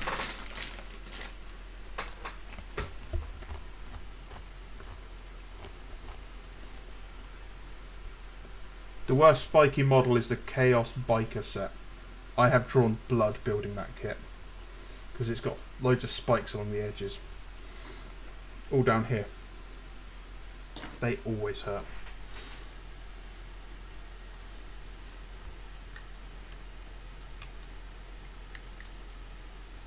Here we go.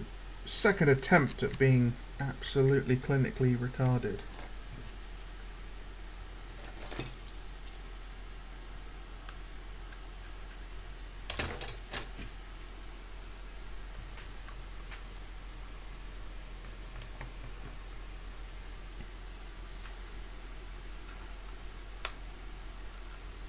That looks much better.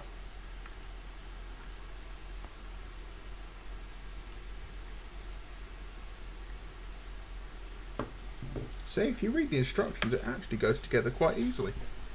Duh.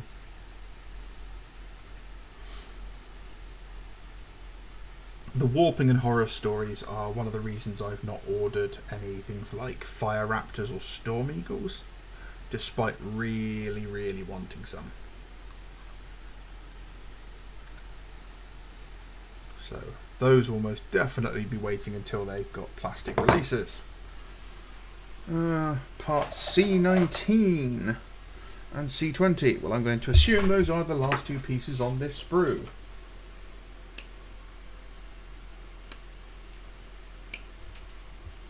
One. Two. Empty sprue. Be gone. There's a reason my workshop's messy.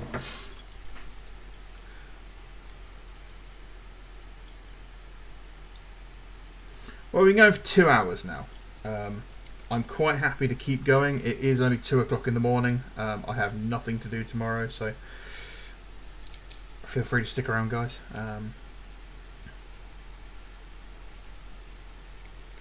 I am absolutely blown away by you guys watching this. Even with 6 viewers on my second ever live stream, that's higher than a lot of people would ever see on their first sort of couple of live streams. So I can't understate that, overstate it. I can't state it enough. Your support, guys, girls, hyperlethalities, is phenomenal. And yeah, you guys are the reason I'm here. You're the one, you know, you're the reason I come putting out here. Sure, the numbers going up and being, you know, I'm getting more subs is always nice, but there's a reason why I do it, and it's because of you guys. This model looks like shit now. I don't know if you guys can see just how unbelievably messy all the glue is on this. I will sand this down when it's dry. You don't want to do it when the glue is still tacky. And then I will use some sort of putty to fill some gaps in. Right, part V33. The lopsided power boobies.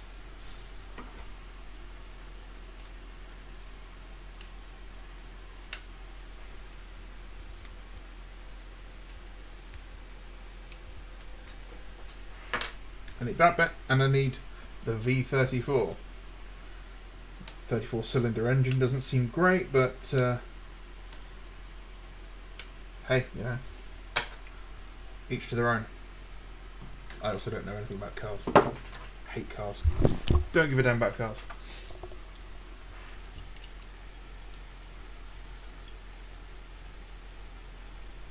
If there's anything you guys want me to cover in future videos, or any topics, questions, or anything, seriously, you can ask me anything. You can ask me what my favourite, I don't know, flavour of ice cream is, or what my favourite war crime committed during some weird, you know, Serbian massacre is. Also, why do all the coolest camouflage patterns have the worst war crimes attached to them? Seriously. Just like want to wear the really cool pattern. I don't want to be accused of being a monster. It's not my fault the good guys always look so boring.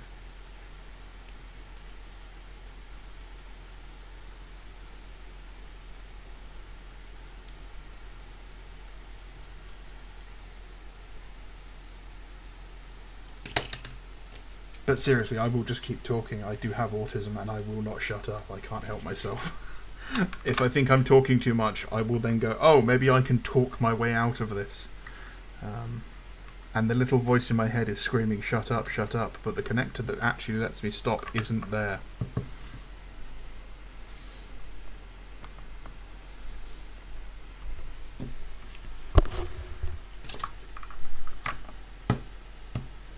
Done! Next, pipes. Don't like pipes. Pipes have always got mould lines on them.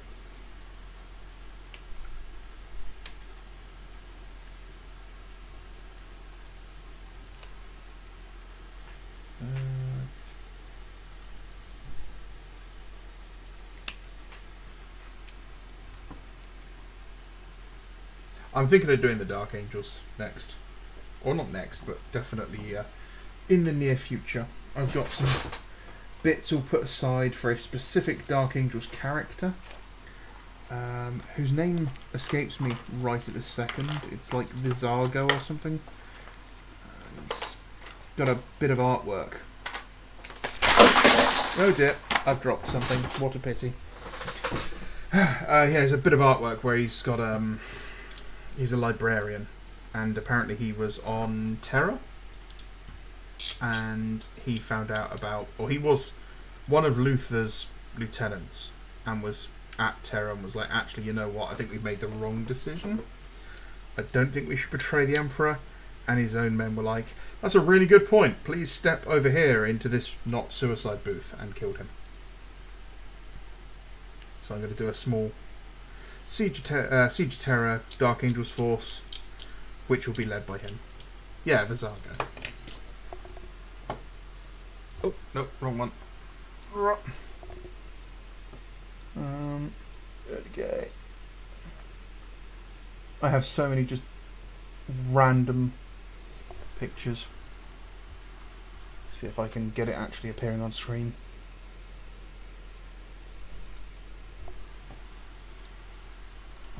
Don't know if you guys can see that, but yeah. Let's just try and move some of these bloody models that are now all under my feet.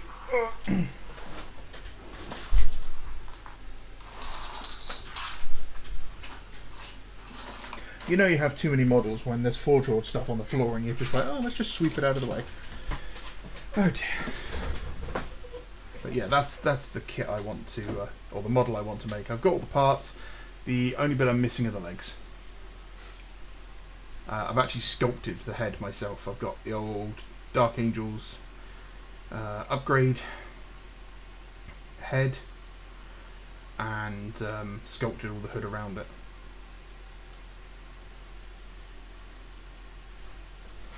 So yeah, I don't know if you guys saw that. I'm not sure. I still don't know how the hell this tech magic works. I've only worked in IT for 10 years.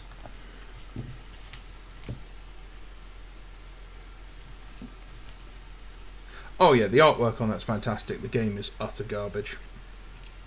I'm on their Discord as well, just to steal the artwork. I wish they would do an art book for it, because I would absolutely pick that up.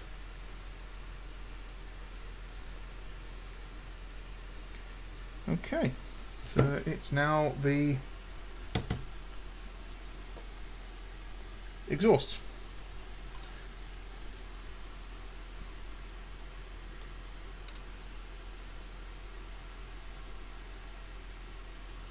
Wow, I'm butchering this bit.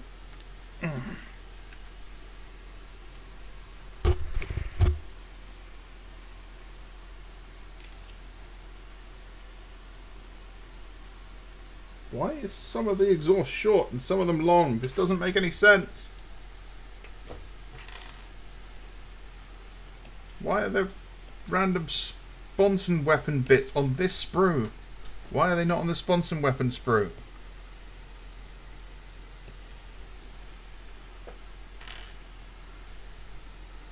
What model of car hurt you, Games Workshop?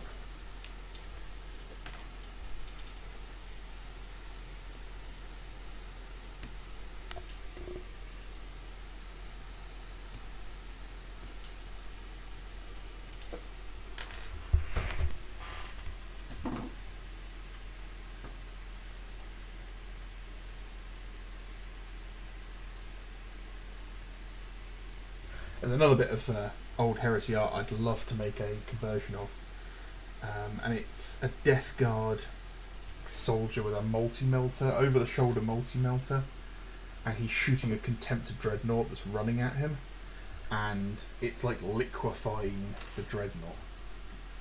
And I have absolutely no idea how the hell I would actually make that. Let me see if I can find the picture. Yeah, it's not that one.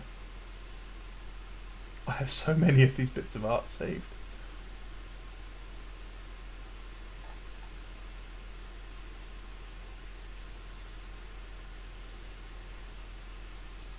Here you go, here's one.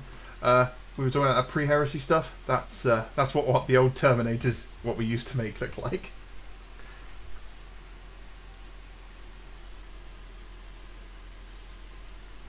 And then the totally loyal Dark Angels. These were some great ones. Over-the-shoulder weapons, before we had over-the-shoulder weapons. How cool is that?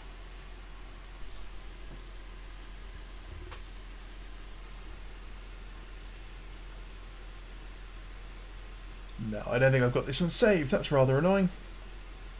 I've got the art book somewhere. I actually spilled beer on it and it's awful. It's ruined now. But I kept it around because you can't get it anymore.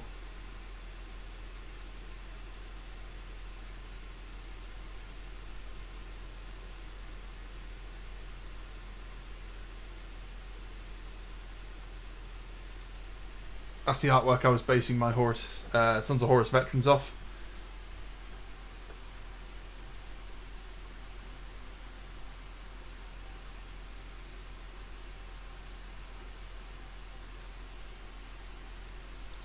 Yeah, great stuff.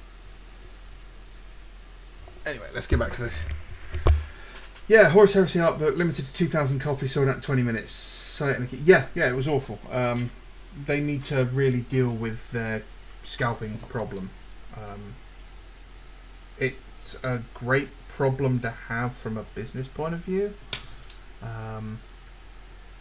It's just going to cause animosity in the long run, though. People are going to look for alternatives if they cannot get your product. It's most simple business point of view. You don't want your products sitting around, but you also want your products to be available. Now, if you've not watched it, Macca's video on what he would do to GW if he was in charge has some really good points in it. For me, one of the big ones would be how they treat third-party retailers. Like, stop forcing them to have to buy and stock certain items, because they're like, oh, these are our top sellers, you must stock them, and they're not, they're not top sellers, basically. Hell, even my local game shop still has copies of Leviathan. I think they've even got a copy of Dominion still.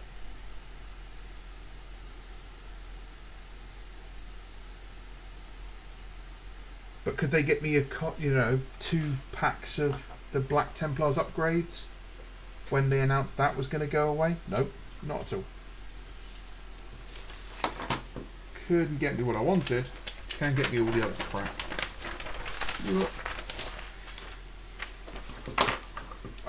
I really want more of those Black Templar upgrades. It's such a pain that I can't get them now.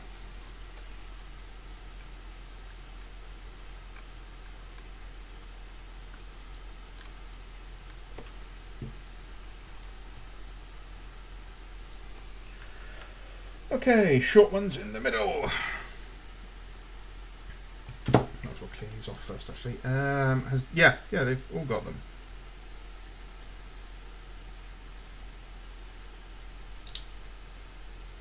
I feel really bad for them, especially like I've got one near me in the city I used to work in called Eclectic Games up in Reading, and I know the owners, and they're struggling and being forced to buy product that's not going to sell. The company, as far as I'm aware, is surviving off of like Magic the Gathering cards because of it. And the owner's got some serious health problems, which doesn't help.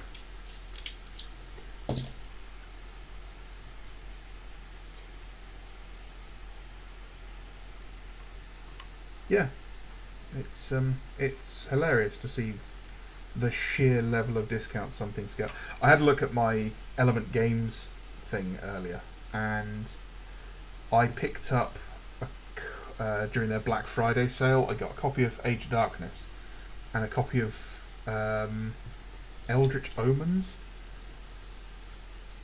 and it was £190 for the pair of them. It was an obscene discount. I think they cocked up because they changed the price on that very quickly after I ordered it. But yeah, I think I paid £120 for that second or third copy of the Age of Darkness game I got. And it's still there. I still have one sealed, untouched, when I need a third Spartan. Don't like the Spartan kit. It's not a nice kit to build.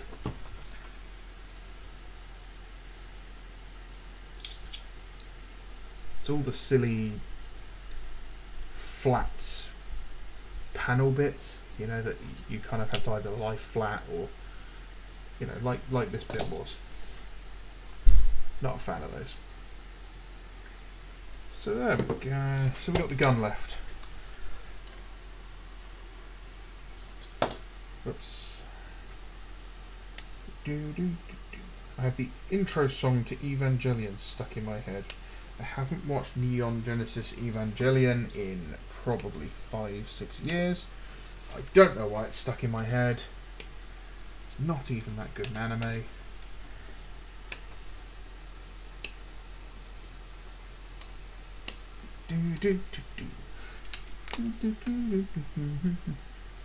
Someone's probably used it in a video on YouTube or something.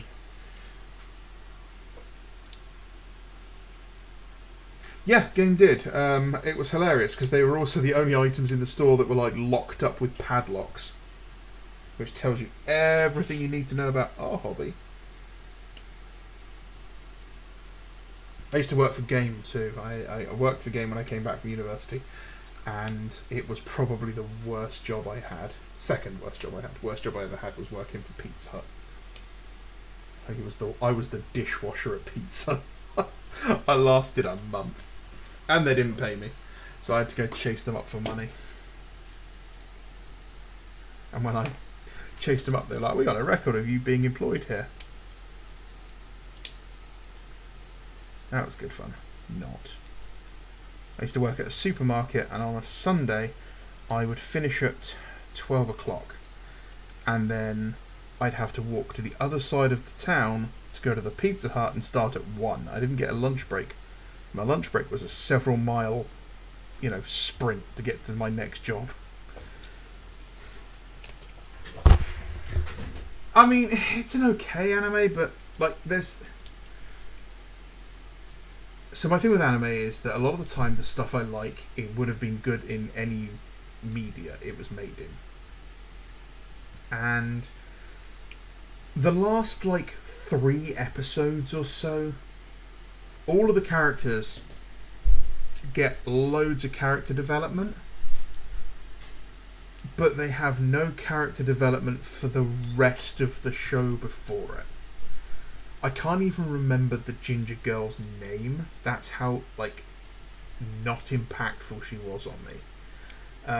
But all of the stuff about her history, if they'd spread that across the other episodes, it would have been a better character and show. But instead, it all gets dumped into the last 3 episodes / TV movies or whatever the hell they were doing with that. And I'm like, oh no, she's got a really rough life. That kind of sucks. Well, everything's gone to shit now, so it doesn't matter.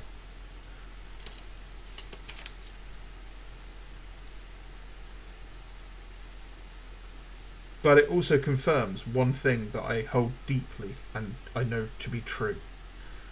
Do not trust the government because they will send men to kill you. Even if you're a bunch of teenagers with giant robots. Especially if you're a bunch of teenagers with giant robots. That would definitely fall under the Second Amendment.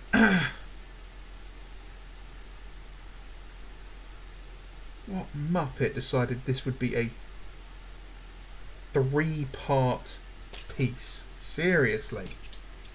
Yeah, 3 pieces. Whoever you are, may your Pepsi always be warm and your chips too salty.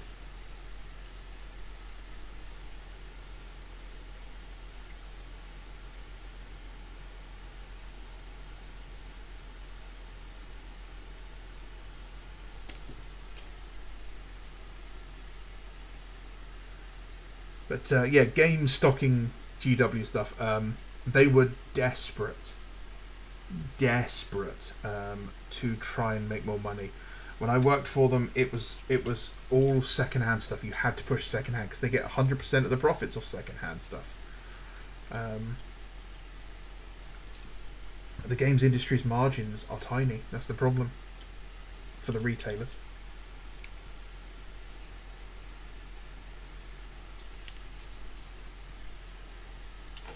Legos in the feet to whoever can. Yes, Brian, 100%. I remember once, many moons ago, I must have been about 6 or 7. I'd been playing out in the garden with my little army men, because I had those big, buckets of tan and green army men, and I'd sit in the garden and crush them with bricks, because I'm a general from the future. And I got an infection in my finger because sitting out in the dirt and smashing things, I'd obviously smashed my finger up. And I was playing with my Lego and I hadn't told my mum that I had this infection because my finger had just started swelling up and going pink. And I decided to poke it with the sharp corner of a Lego brick and it fucking exploded and it went everywhere. Mummy was not impressed.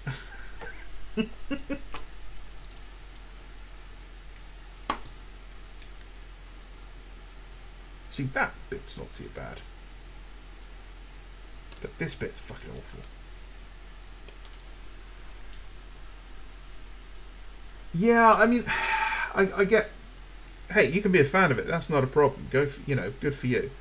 I just don't think it's that great a story. I don't think it's...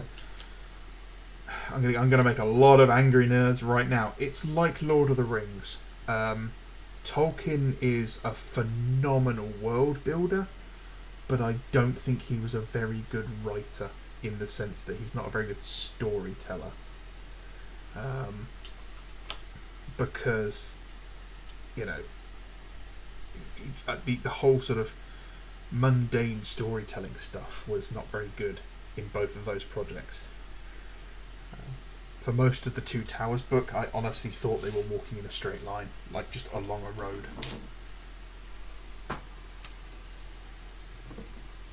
I will fight nerds over this, I don't care. I fought a terrifying English major nerd about it. I'll fight any of you. Not saying that, you know, Lord of the Rings isn't a phenomenal storyline, you know, in itself. It is. And Evangelion's storyline is interesting, but again, it just needed less Sinjut wants to bang his mum and more character development.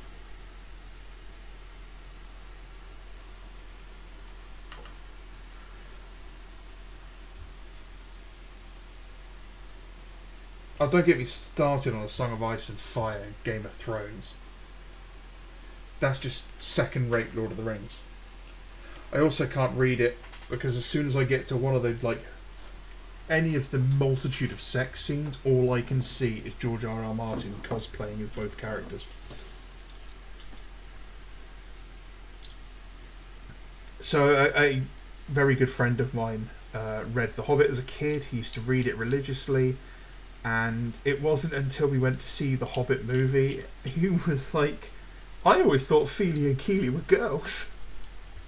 And this is a, you know, guy in his sort of his mid to late 20s who is not a dumb guy, you know. So my point stands. Oh, slip the tip.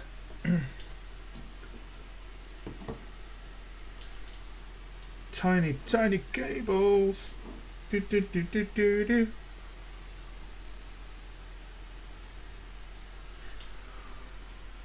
That's it, I'm done. You okay? Yeah.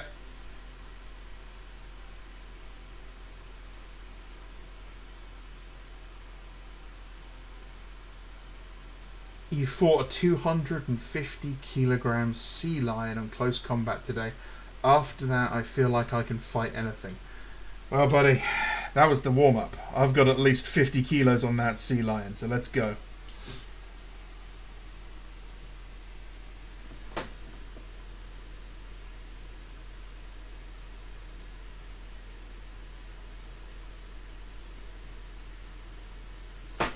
You know, I've got all these bloody tweezers. I should probably use them instead of getting glue all over my fingers.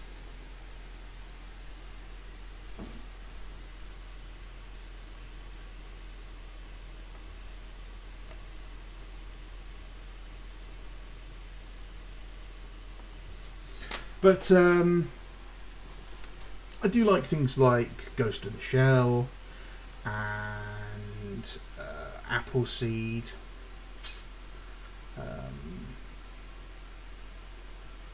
I've got a bit of a mind blank now. Gundam's okay. Cowboy Bebop's my favourite though. Hey Alpha, how you doing? I don't think the Hobbit films suck, but the Hobbit films were not the Hobbit book.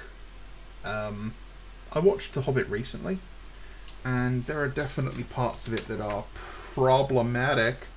Oh my god, this looks awful. But yeah, there's no major problems with the Hobbit.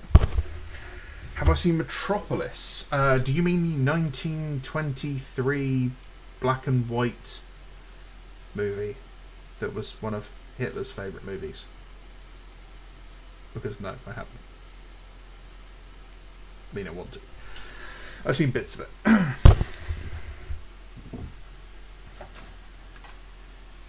It was also the influence for C-3PO in Star Wars.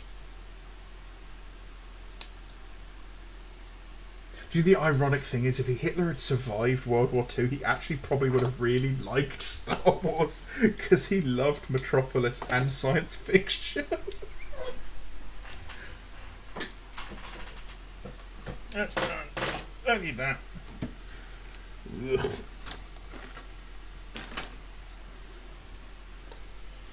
Yeah, Ghost in the Shell's really good. Ghost in the Shell 2 is good. I didn't bother with the cartoon. Sorry, the cartoon, the series. And the clips I've seen of it with the Tachikomas and stuff. I don't need cutesy little robots. I'm really looking forward to the new Armored Core game. I love Armored Core.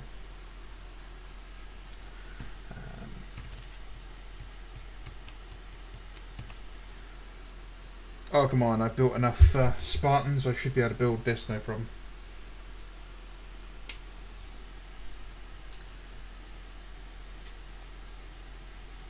I also like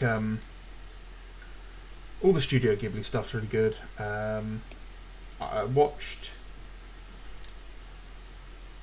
The Girl Who Fell Through Time, that was pretty good. What I dislike is that like animes that are all kind of uwu and giant, you know, she's supposed to be an 11-year-old but she's got 33 Gs, or she's looks like she's 8 but actually she's a 900-year-old demon. That stuff just creeps me out. The stuff that's like, oh, I'm high schoolers and this girl and just go away, don't care. Give me giant robots and monsters, that's all I care about. And in real life too. Yeah, Berserk's a really interesting one. Berserk's super dark, super depressing. Guts' theme is hands down one of the greatest pieces of music ever written.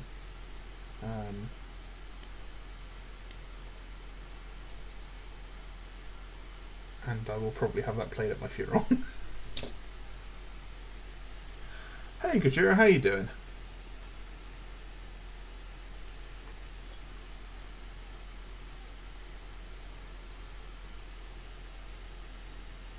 Yeah, I've not watched the live action Ghost in the Shell. I don't have any problem whatsoever with Scarlett Johansson playing the Major. I know a lot of people did have huge problems. But the Major is never explicitly, as far as I remember, described as being Japanese. Plus, you know, she's a robot, so it doesn't really matter. Also, Scarlett Johansson.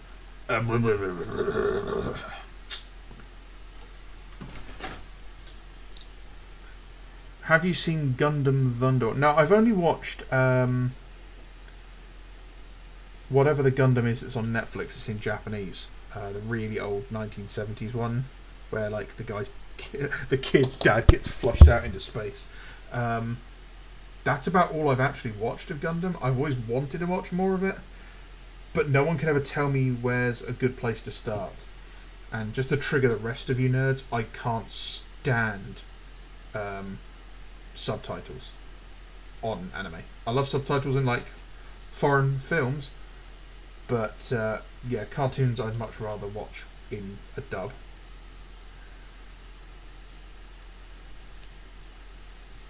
Which is hilarious. Like, I'll watch Amelie in French and know what's going on because I've seen it so many times. But I can't stand watching a cartoon in Japanese.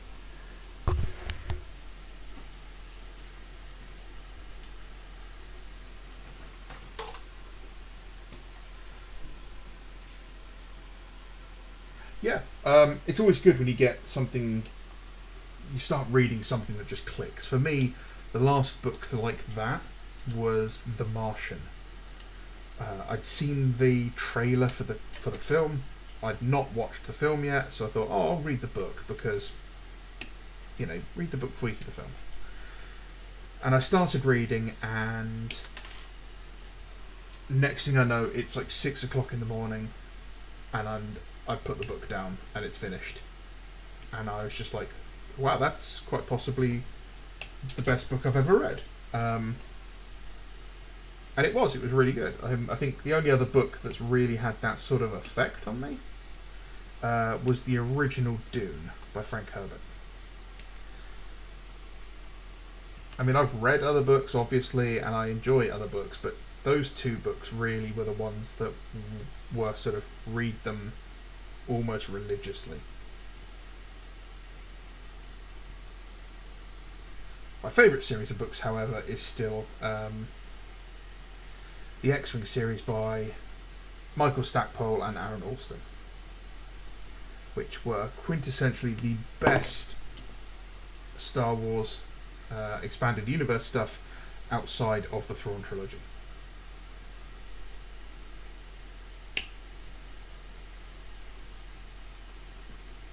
I've never got around to reading the rest of Dune. I know that the quality drops off after Emperor, or Children of Dune, I think it is. It gets pretty bad. And then there's all the stuff written by his son, which is garbage. So, yeah, I'm okay with not reading that. I can't believe they're splitting the new Dune film into 3 parts. Like, damn, how did Zendaya manage to swindle that one?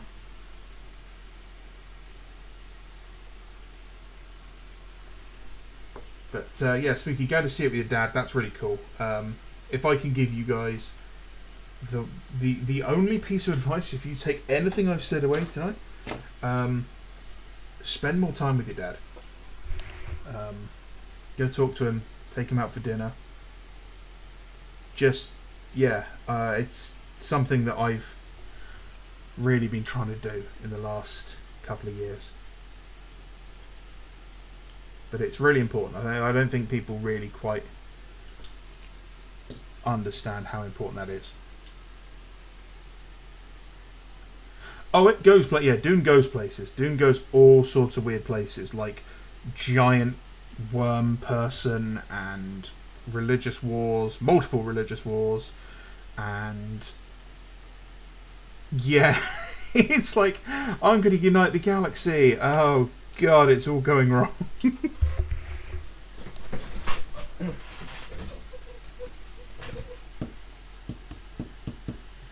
But yeah, read the first one at least. Read just the regular Dune. Is definitely worth reading.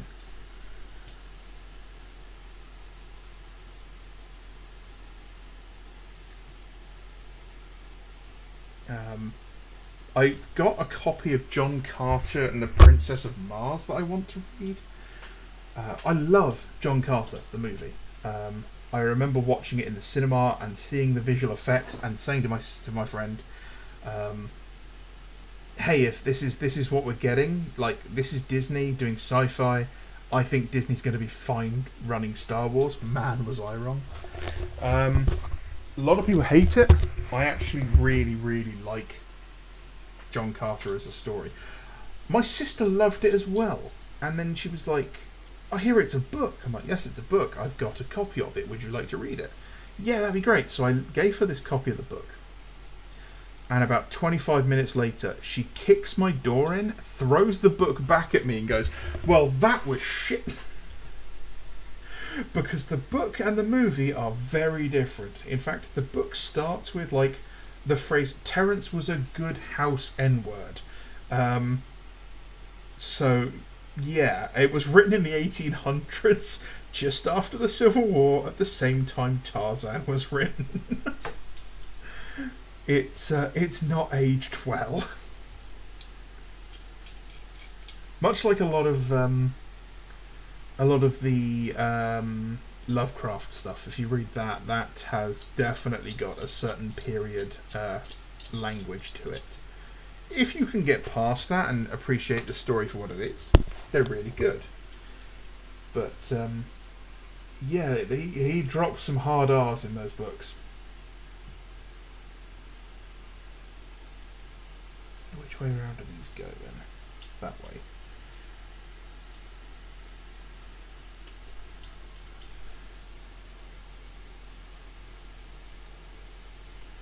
Yeah, I mean, they really did hate that movie, but I think it's actually a pretty good...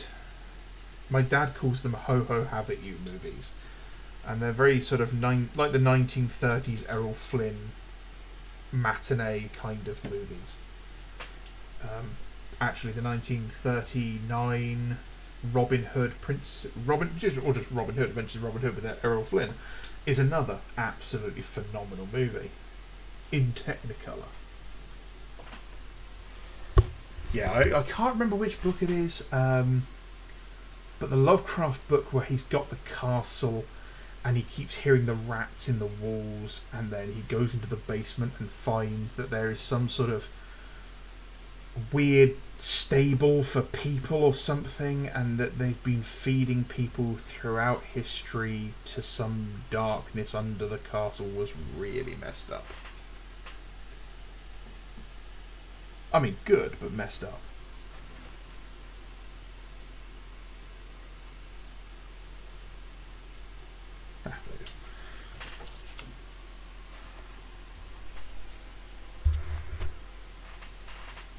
Yeah, the rats in the walls bit. It was just like, yeah, cool, awesome, terrifying. Especially if you've ever seen what rats can do to people.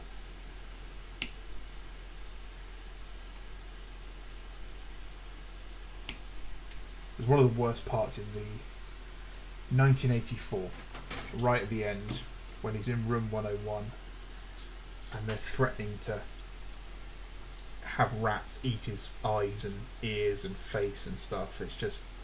bleh.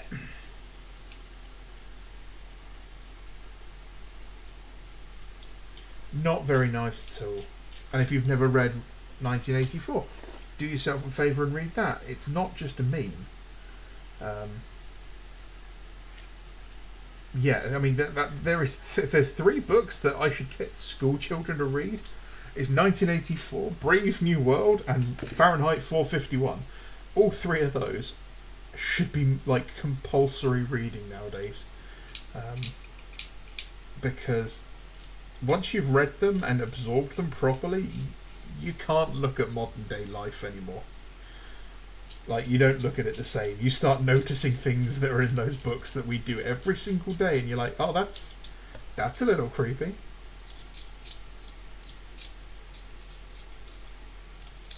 Yeah, I've got a bit of a fear of the ocean too, but that was more because of, it's the ocean. I did sailing as a kid and I hated it, and then, yeah, I just got terrified. So, hey, we're going to put a kid who's undiagnosed autistic at the time on his own in a small boat in a large body of water. This can't go wrong.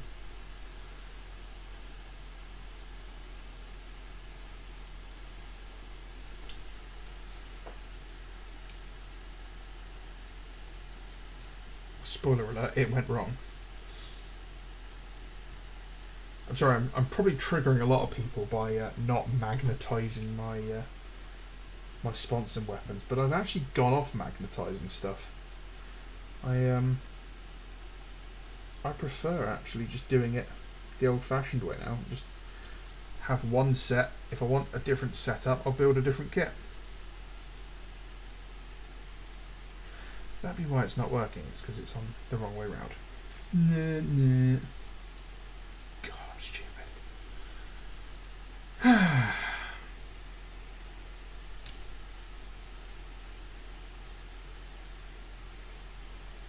Yeah, a lot of stuff. No one really covers the Spanish Civil War enough. If you've not seen it, Pan's Labyrinth is quite a good film set in the Spanish Civil War. And it's very weird and wonderful, with some fantastic prosthetic works, brilliant animatronic works. Doug Jones is in it, doing some brilliant dude in a rubber suit kind of movie work.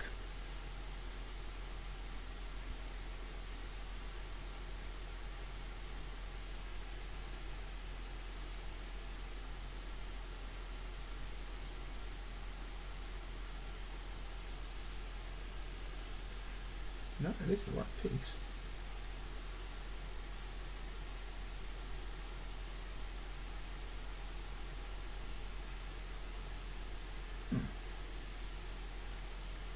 Is it the right piece? I don't know. That's really confusing.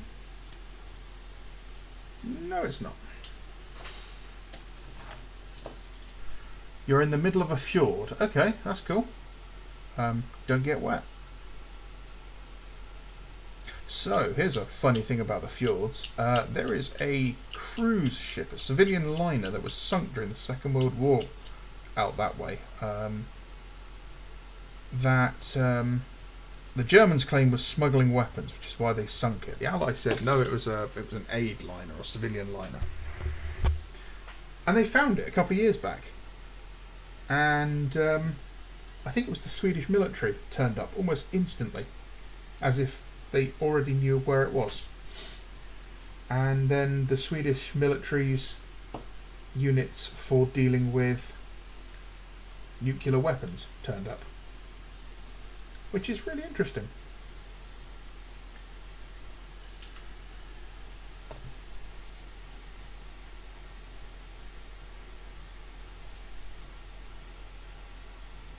I retain all sorts of ridiculous information that is just useless to me. I don't know. I do know why. It's because I'm, autistic. I just wish it was more useful. But yeah, fear of open waters for me. I like swimming. I don't mind swimming. I don't mind the ocean particularly. It's being on a boat, not being able to see what's below me, not being in control, almost. Like, I love kayaking. And whitewater rafting. They're great fun. I want to go scuba diving too, but yeah, it's just not knowing what's below me is a bit terrifying.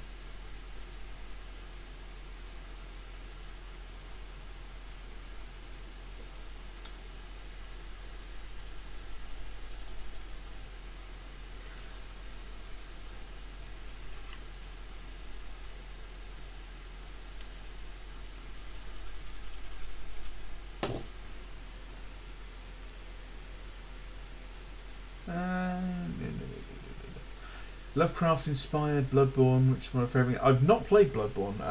I'm not a big fan of soul-like games. I'm sure if I was younger, I would. But I just suck at them, so I stopped playing them. I've got Dark Souls 3 on Steam, and I can't even get past the first boss. That's how crap I am at those games.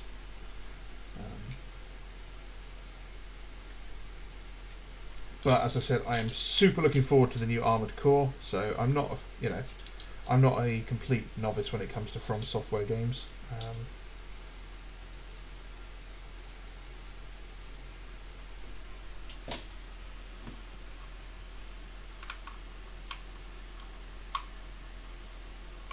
Boop.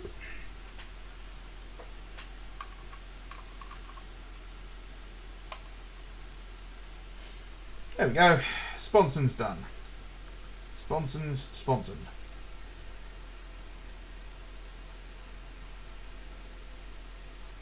Good looking tank.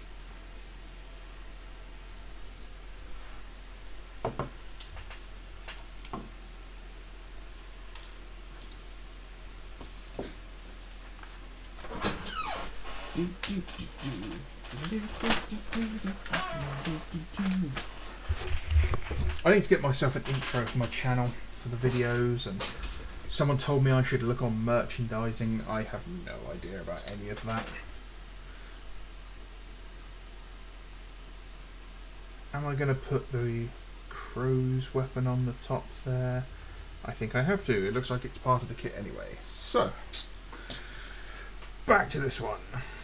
It answers why these are here, not on the Sponson weapon and sprue.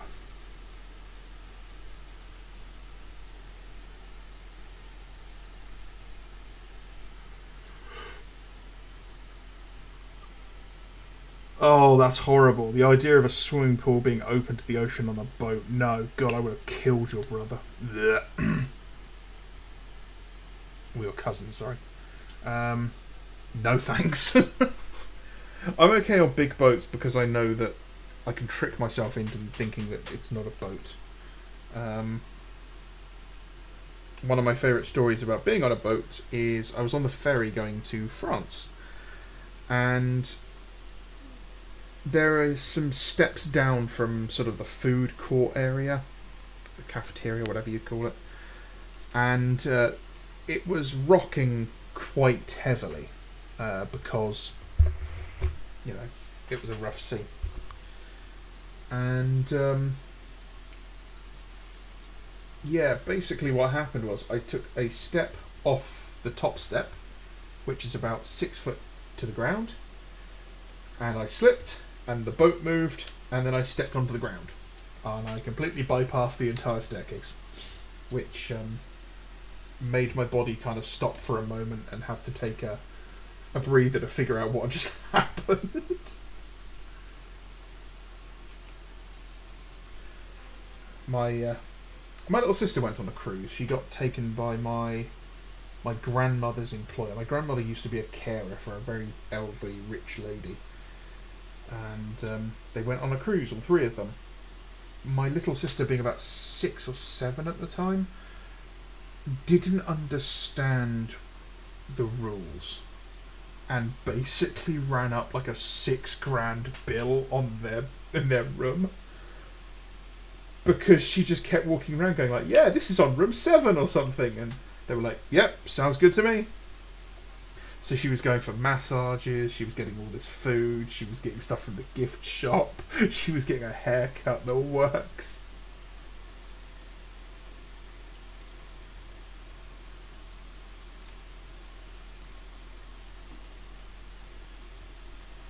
And that's... oh, one more piece.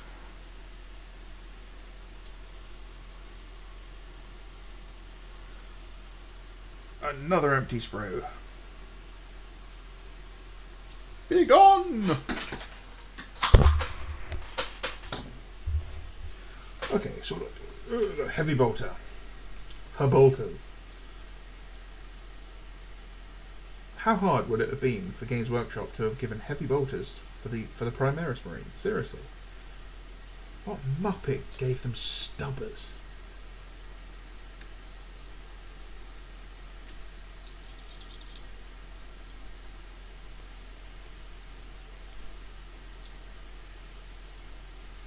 I've got some epic scale stuff coming. Much thanks to Sam for that. But I have absolutely no idea what Legion to paint it for. It'll only be a display piece. It's not going to be an army or anything. But I have no plans for it. I'll probably put it up for a vote. I think I'm torn between Blood Angels, Salamanders, and Iron Warriors.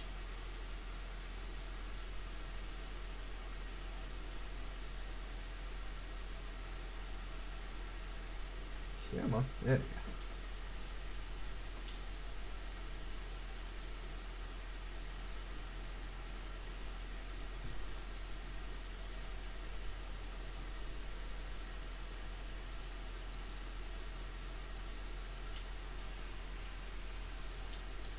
Oh.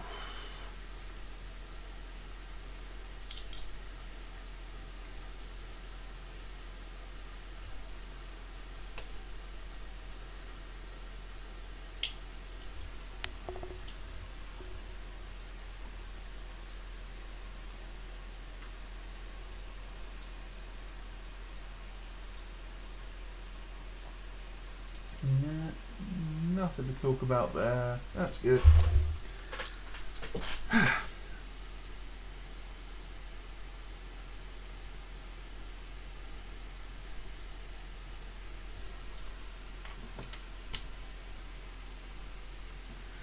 So what have we got? We got the magazine. Just needs tidying up, so that's fine.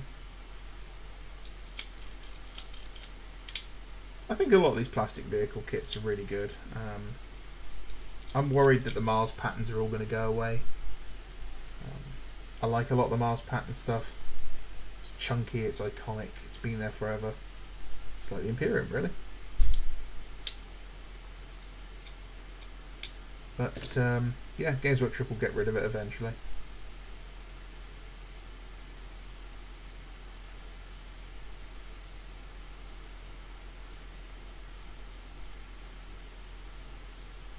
Yes, it just clips in there. Okie dokie. So I might get some more, I'm not sure. I'm very jaded with my spending habits at the moment for Games Workshop. I have noticed, however, that a few recasters out there have started stocking non-GW stuff, and like Kingdoms of Death and stuff. And I was like, no, I'm not buying that. I'll support those companies. So apparently my recaster stance of I'll only buy out of production stuff has now become I'll just buy GW stuff and nothing else.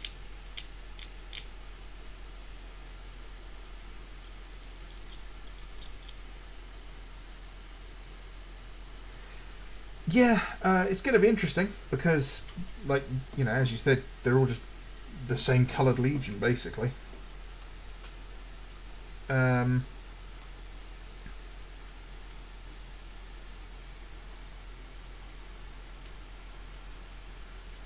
weird. That says it goes in there, but it doesn't.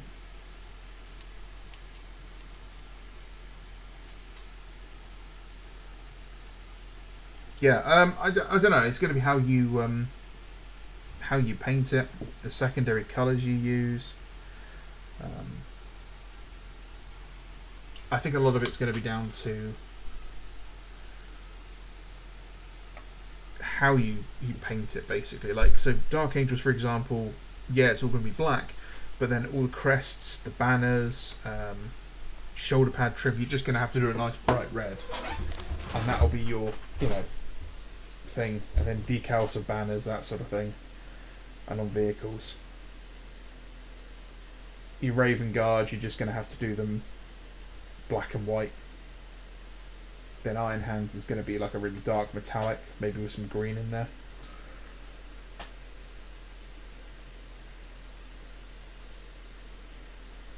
I don't know. I've got some coming. The whole idea is to paint them and just to show people what it's like to paint smaller miniatures.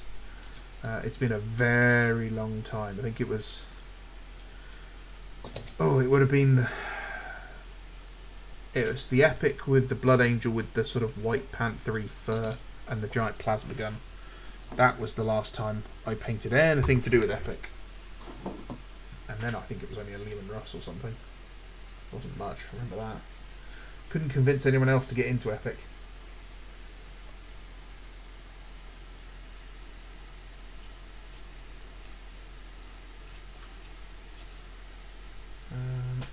So that's that. That's that.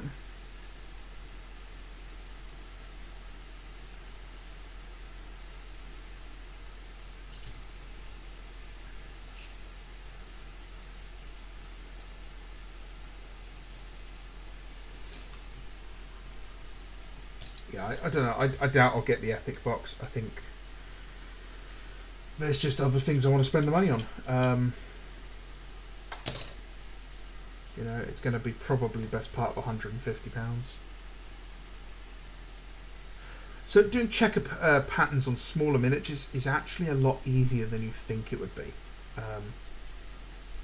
You just do dots. That's all it is.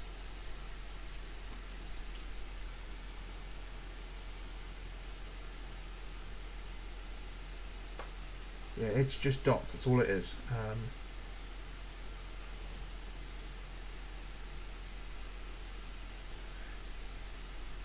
Which, incidentally, is actually how you start by doing checker patterns on anything else.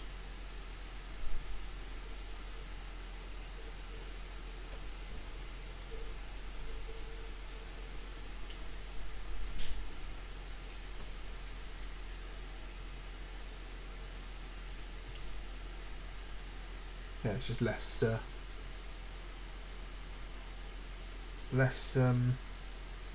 touching up and, you know, redoing it, basically.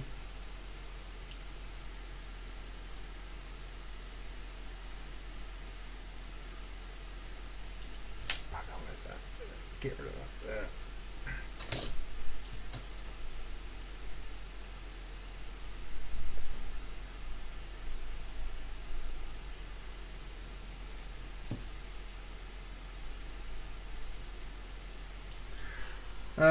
Checkerboard. There we go. So, checkerboard. So this guy, for example, all I do is I really rough out the checkerboard shape. So I just go square. I do somewhere that I can get like a nice easy one. So like the corner, and I block out the shape, each one where it's going to be, and then you just square it off. And then you go in with the black and you square it off, and then you go back with the red and square it off, and you reshape and resize them until they fit right. This one's not right because it's shrinking because of the curvature, but on a flat plane it's a lot easier. The other option is you can just sketch it out, but if you're just doing it like on a smaller surface, dots is absolutely fine.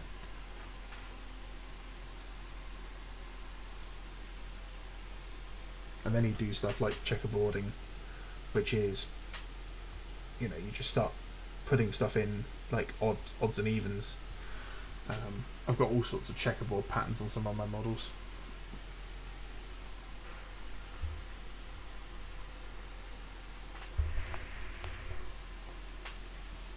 The other one I really like is Hazard Stripes.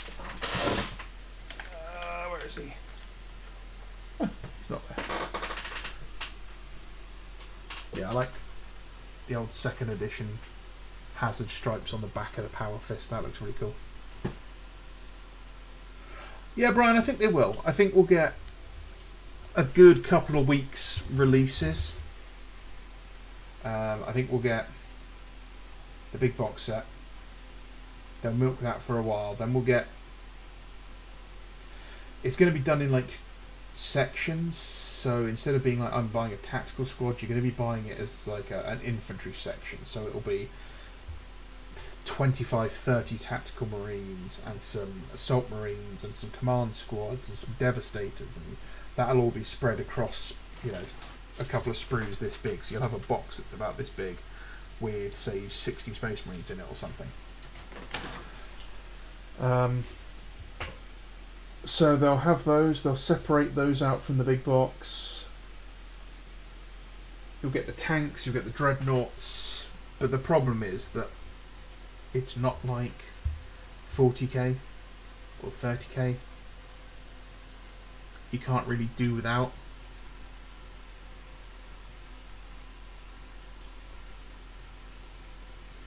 So if your hands shake when you're painting, one of the best things to do is brace yourself. So get your elbows on the desk, put your hands together, get the model as close as you can to your face, and then when you got the brush, just don't let it move around. You can see how shagged out this brush is as well. You brace and everything, and then small movements, just really small, always in the same direction, because you know that that's where your fingers are going to go. Every time I move, they're going along the same line.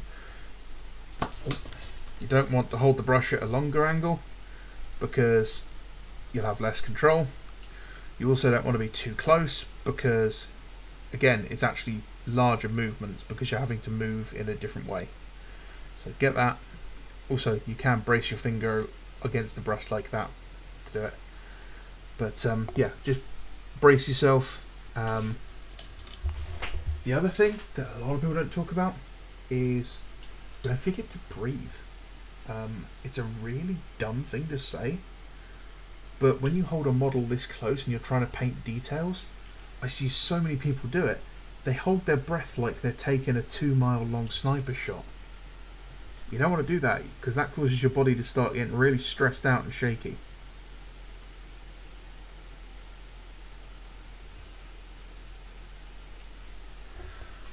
Well, we've just hit 3 hours and it's finished.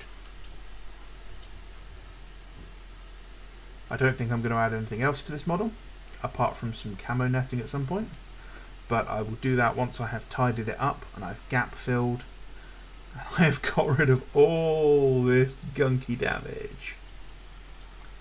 Yeah, the old detachment boxes, Brian, that's exactly what's going to be coming out for the new Epic. So I think that's it. It's 3 o'clock in the morning now, guys. I will maybe do another one of these tomorrow. I've got another tank to do. I may just finish this one off. I really do appreciate you guys coming along. I love these chats. thanks for putting up with me. You know, I talk too much. So yeah, I think that's it, guys. All right. My name is Bando. This has been Bando's Messy Desk. You're always welcome here. Don't forget to, like the channel if you don't already. If you're not a subscriber, please feel free to. Drop a comment on any of my videos. I always try to get back to them.